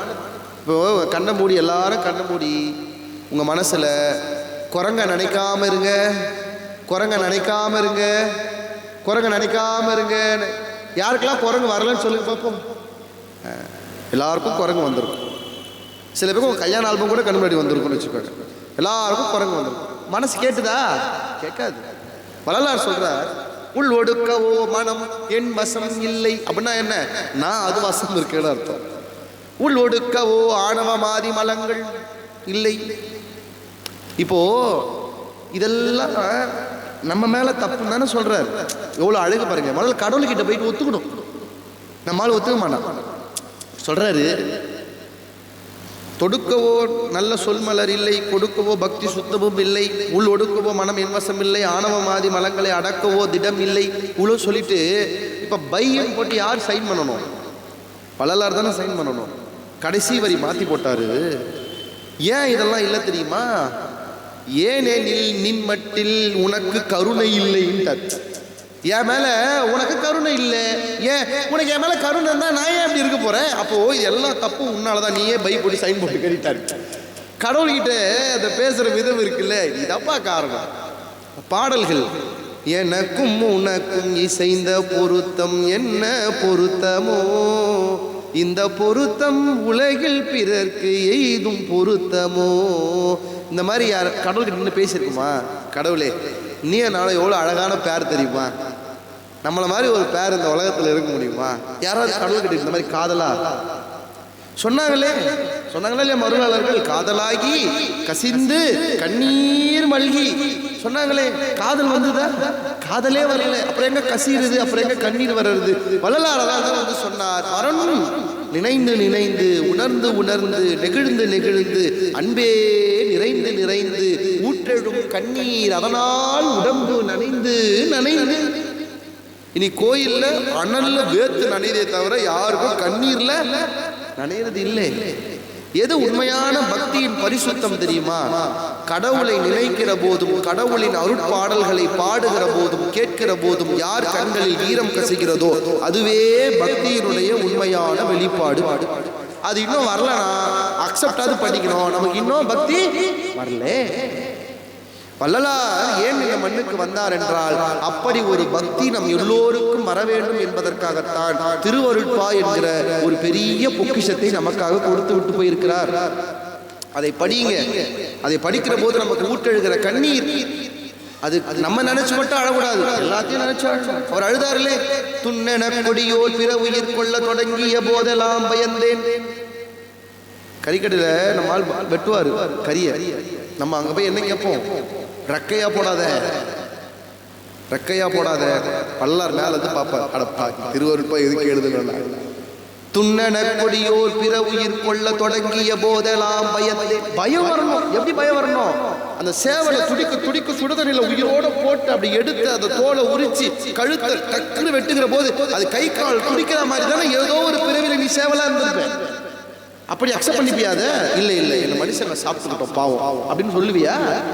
அப்ப வள்ளலார் சொல்றார், ஒரு உயிர் துடிக்கிற போது அந்த துடிப்பை உன்னுடைய துடிப்பாக நினைச்சனா உன்னால் அந்த உயிரை கொல்ல தோணாது. துண்ணன கொடியோர் பிற உயிர் கொள்ள தொடங்கிய போதெல்லாம் பயந்தேன், கண்ணினாலையோ பிற உயிர் கொள்ள கண்ட காலத்தெல்லாம் பதைத்தேன். சில பேர்லாம் பாருங்க, நான் வெஜிடேரியன், ஆனா ஒரு அம்மா மீன் ஆஞ்சுதுன்னா அது அப்படியே அழகா பார்ப்பாங்க, அது ஒன்றும் தோணாது. ஆனா வள்ளலார் சொல்றார், ஒரு மீன் ஆயிரத பார்த்தா என் மனசு துடிக்குது.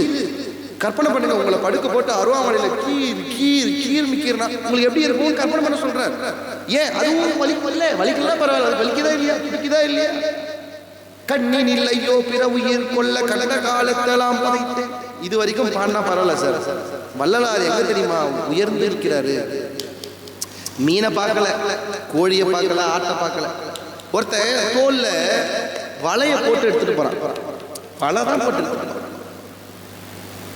கண்ணினில் தூண்டிலும் வளையும் கண்ணி வகைகளும் கண்ட காலத்தே எண்ணி என் உள்ளம் நடுங்கிய நடுக்கம் எந்தை நின் திருவுளமை. வலை எடுத்துட்டு போனா அதை பார்த்து இந்த வலையில எத்தனை மீன் மாட்டி சாக போதோன்னு நினைச்சு சாக போற மீனுக்கும் சேர்த்து ஒருவன் இந்த மண்ணிலே அழுதார் என்றால் அவர் தான் திருவருட் பிரகாச வள்ளல் பெருமான். அவர் மீனுக்கு மட்டும் அழல, கோழிக்கு மட்டும் அழல, நமக்கும் சேர்த்து அழுதார், நமக்கும் சேர்த்து அழுதார். உயிர்களை கொன்றால் அந்த கொலை செய்வதால் நீங்கள் செய்யக்கூடிய ஜீவகாருண்யத்தை மீறுகிற பாவத்தால் இன்னும் இந்த மண்ணில் எத்தனை பிறவிகளை இவர்கள் எடுக்கப் போகிறார்கள் என்று நமக்காகவும் சேர்த்து அழுதவர் தான் வள்ளலார். வள்ளலாரே இன்னொரு அருளாக நமக்கு வேணுமான்னா வேணவே வேணாம், வள்ளலாரே போதும். அவரே இன்னும் பிடிச்சமா? பிடிக்கல. எனக்கு ஒரு பெரிய வருத்தம் இருக்கு. ஏதோ சாமியாரெல்லாம் இங்க வேறு ஒன்றி வராங்க, சந்தோஷம் தான், எல்லா சாமியும் சாமி தான், எல்லா அருளாளரும் அருளாளர் தான். ஆனால் இந்த மண்ணிலே பிறந்து இந்த மண்ணிலேயே ஞான சபை எழுப்பி இந்த மண்ணிலேயே அருட்பெருஞ்சோதியை காண்பித்து இந்த மண்ணிலேயே ஜீவகாரணத்தை சொன்ன வள்ளலார் இந்த மண் மக்களால் ஏற்றுக்கொள்ள முடியவில்லையேன்னா எவ்வளவு பெரிய கஷ்டம். ஏன் இன்றைக்கு இந்த தலைப்பை இங்கே பேச சொன்னார்கள் என்றால், இந்த மண் இங்க இருக்கிற மக்கள், நீங்கள் இத்தனை மாதங்கள் ஆன்மீகத்தை பற்றி பல விஷயங்கள் கேட்டுட்டே வந்திருப்பீங்க. நம்மால் ரொம்ப அழகா பேசுவான், நியாயமா. சில பேர்லாம் அதெல்லாம் கறியெல்லாம் சாப்பிடலாம்.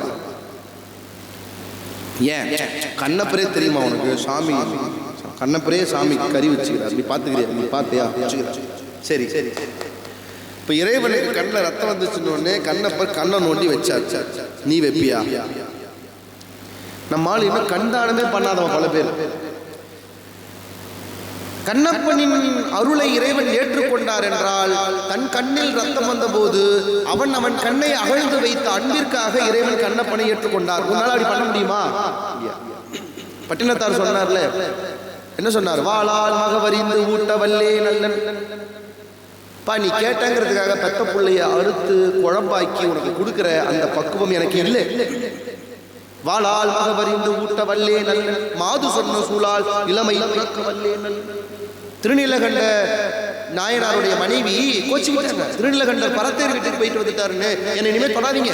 திருநீலகண்டத்தின் மீது ஆணைன்னு சொன்ன உடனே 60-70 வயசு ஆகிற வரைக்கும் தன் மனைவியை மட்டுமல்ல எந்த பெண்ணையும் மனதில் கூட தீண்டாமல் வாழ்ந்தார் திருநீலகண்ட நாயனார். மாது சொன்ன சூழால் இளமை துறக்க வல்லேன் அல்லன். 3வது சொன்னார், நாளாரில் கண்ணெடுத்து அப்ப வல்லேன் அல்ல. 6 நாள் சார் சிவபெருமான கண்ணப்பன் பார்த்து 6 நாள், 6வது நாள் கண்ணில் ரத்தம் வருது. நம்மால் 4 வருஷம் பழகிருப்பான், மச்சான் ஒரு 5000 ரூபாய் கடன் கொடுறானா ஓடிடுவான் இல்லையா? 10 வருஷம் பழகணுக்கு கூட ஒன்றை செய்ய யோசிக்கிற காலத்தில் 6 நாள் பழகிய குடுமிநாதர் கண்ணிலே ரத்தம் வந்ததற்காக தன் கண்ணையே அகழ்ந்து வைத்தானே கண்ணப்பன். அந்த பக்தி இருந்துச்சுன்னா அது வேற, நம்மகிட்ட அது இல்லை. அப்ப நமக்கெல்லாம் எளிய மார்க்கம் எதுவென்றால் வள்ளலார் வழிகாட்டி விட்டு போயிருக்கிற எளிய மார்க்கம் என்ன? எல்லா உயிர்களிடத்தும் அன்பு செய்தால் இறைவன் உங்கள் மீது அன்பு செய்வான், அவ்வளோதான். எல்லா உயிர்களிடத்தும் அன்பு செய்தால் இறைவன் உங்களிடத்தில் அன்பு செய்வான். இந்த மண்ணிலே வாழ்ந்த திருவருட்பிரகாச வள்ளலாருக்கு நாம் செய்கிற பெரிய கடன் அதுதான். ஞானசபை எடுப்பதோ, வள்ளலாருக்கு சிலை வைப்பதோ, வள்ளலாரின் படங்களை திறப்பதோ ஒருபோதும் வள்ளலாருக்கு செய்கிற கைமாறு அல்ல. வள்ளலார் சொன்ன பக்தியில் பாதியாவது, வள்ளலார் சொன்ன ஜீவகாருண்யத்தில் கால்வாசியாவது நாம் பின்பற்ற தொடங்குவதுதான் ஆன்மீகத்துக்கும் வள்ளலாருக்கும் நாம் செய்கிற மிகப்பெரிய கடமை என்று சொல்லி, ஒரு நல்ல வாய்ப்பை எனக்கு ஏற்படுத்தி இந்த இடத்திலே அமர்த்தி அழகு பார்க்கிற ஆன்மீகத்தில் ஆனந்தம் குழுவினர் அத்தனை பேருக்கும் என்னுடைய நன்றிகளை இந்த நேரத்திலே நான் தெரியப்படுத்திக் கொள்கிறேன். திருவருட்பிரகாச வள்ளலாரை பற்றியும் சைவத்தை பற்றியும் பல செய்திகள் இன்றைக்கு நாம் இருந்து கேட்டிருக்கிறோம். வள்ளலார் தான் சொல்லுவார், சுத்த உஷ்ணம் உடம்பிலே அதிகமாக அதிகமாக ஞானம் பிறக்கும். சுத்த உஷ்ணம் எப்போது அதிகமாகும் என்றால் இறைவனை பற்றி கேட்டல், படித்தல், சிந்தித்தல் நடந்தால் சுத்த உஷ்ணம் அதிகமாகும். ஒரு நாளைக்கு 1.5 மணி நேரமாவது சுத்த உஷ்ணம் ஏற வேண்டும் என்று சொல்லுவார். சரியாக 1.5 மணி நேரம் இறைவனை பற்றி நினைத்திருக்கிறோம், பேசியிருக்கிறோம், கேட்டிருக்கிறோம். சுத்த உஷ்ணத்தோடு அனைவரும் வீடு போய் சேருங்கள் என்று வாழ்த்தி விடைபெறுகிறேன். நன்றி, வணக்கம். இந்த பதிவை குறித்து உங்களுடைய கருத்துக்கள் வரவேற்கப்படுகின்றன. மறவாது ஐதர்மபுரி சேனலை சப்ஸ்கிரைப் செய்து பாருங்கள். இந்த நாள் இனிய நாளாக அமைய வாழ்த்துகின்றோம்.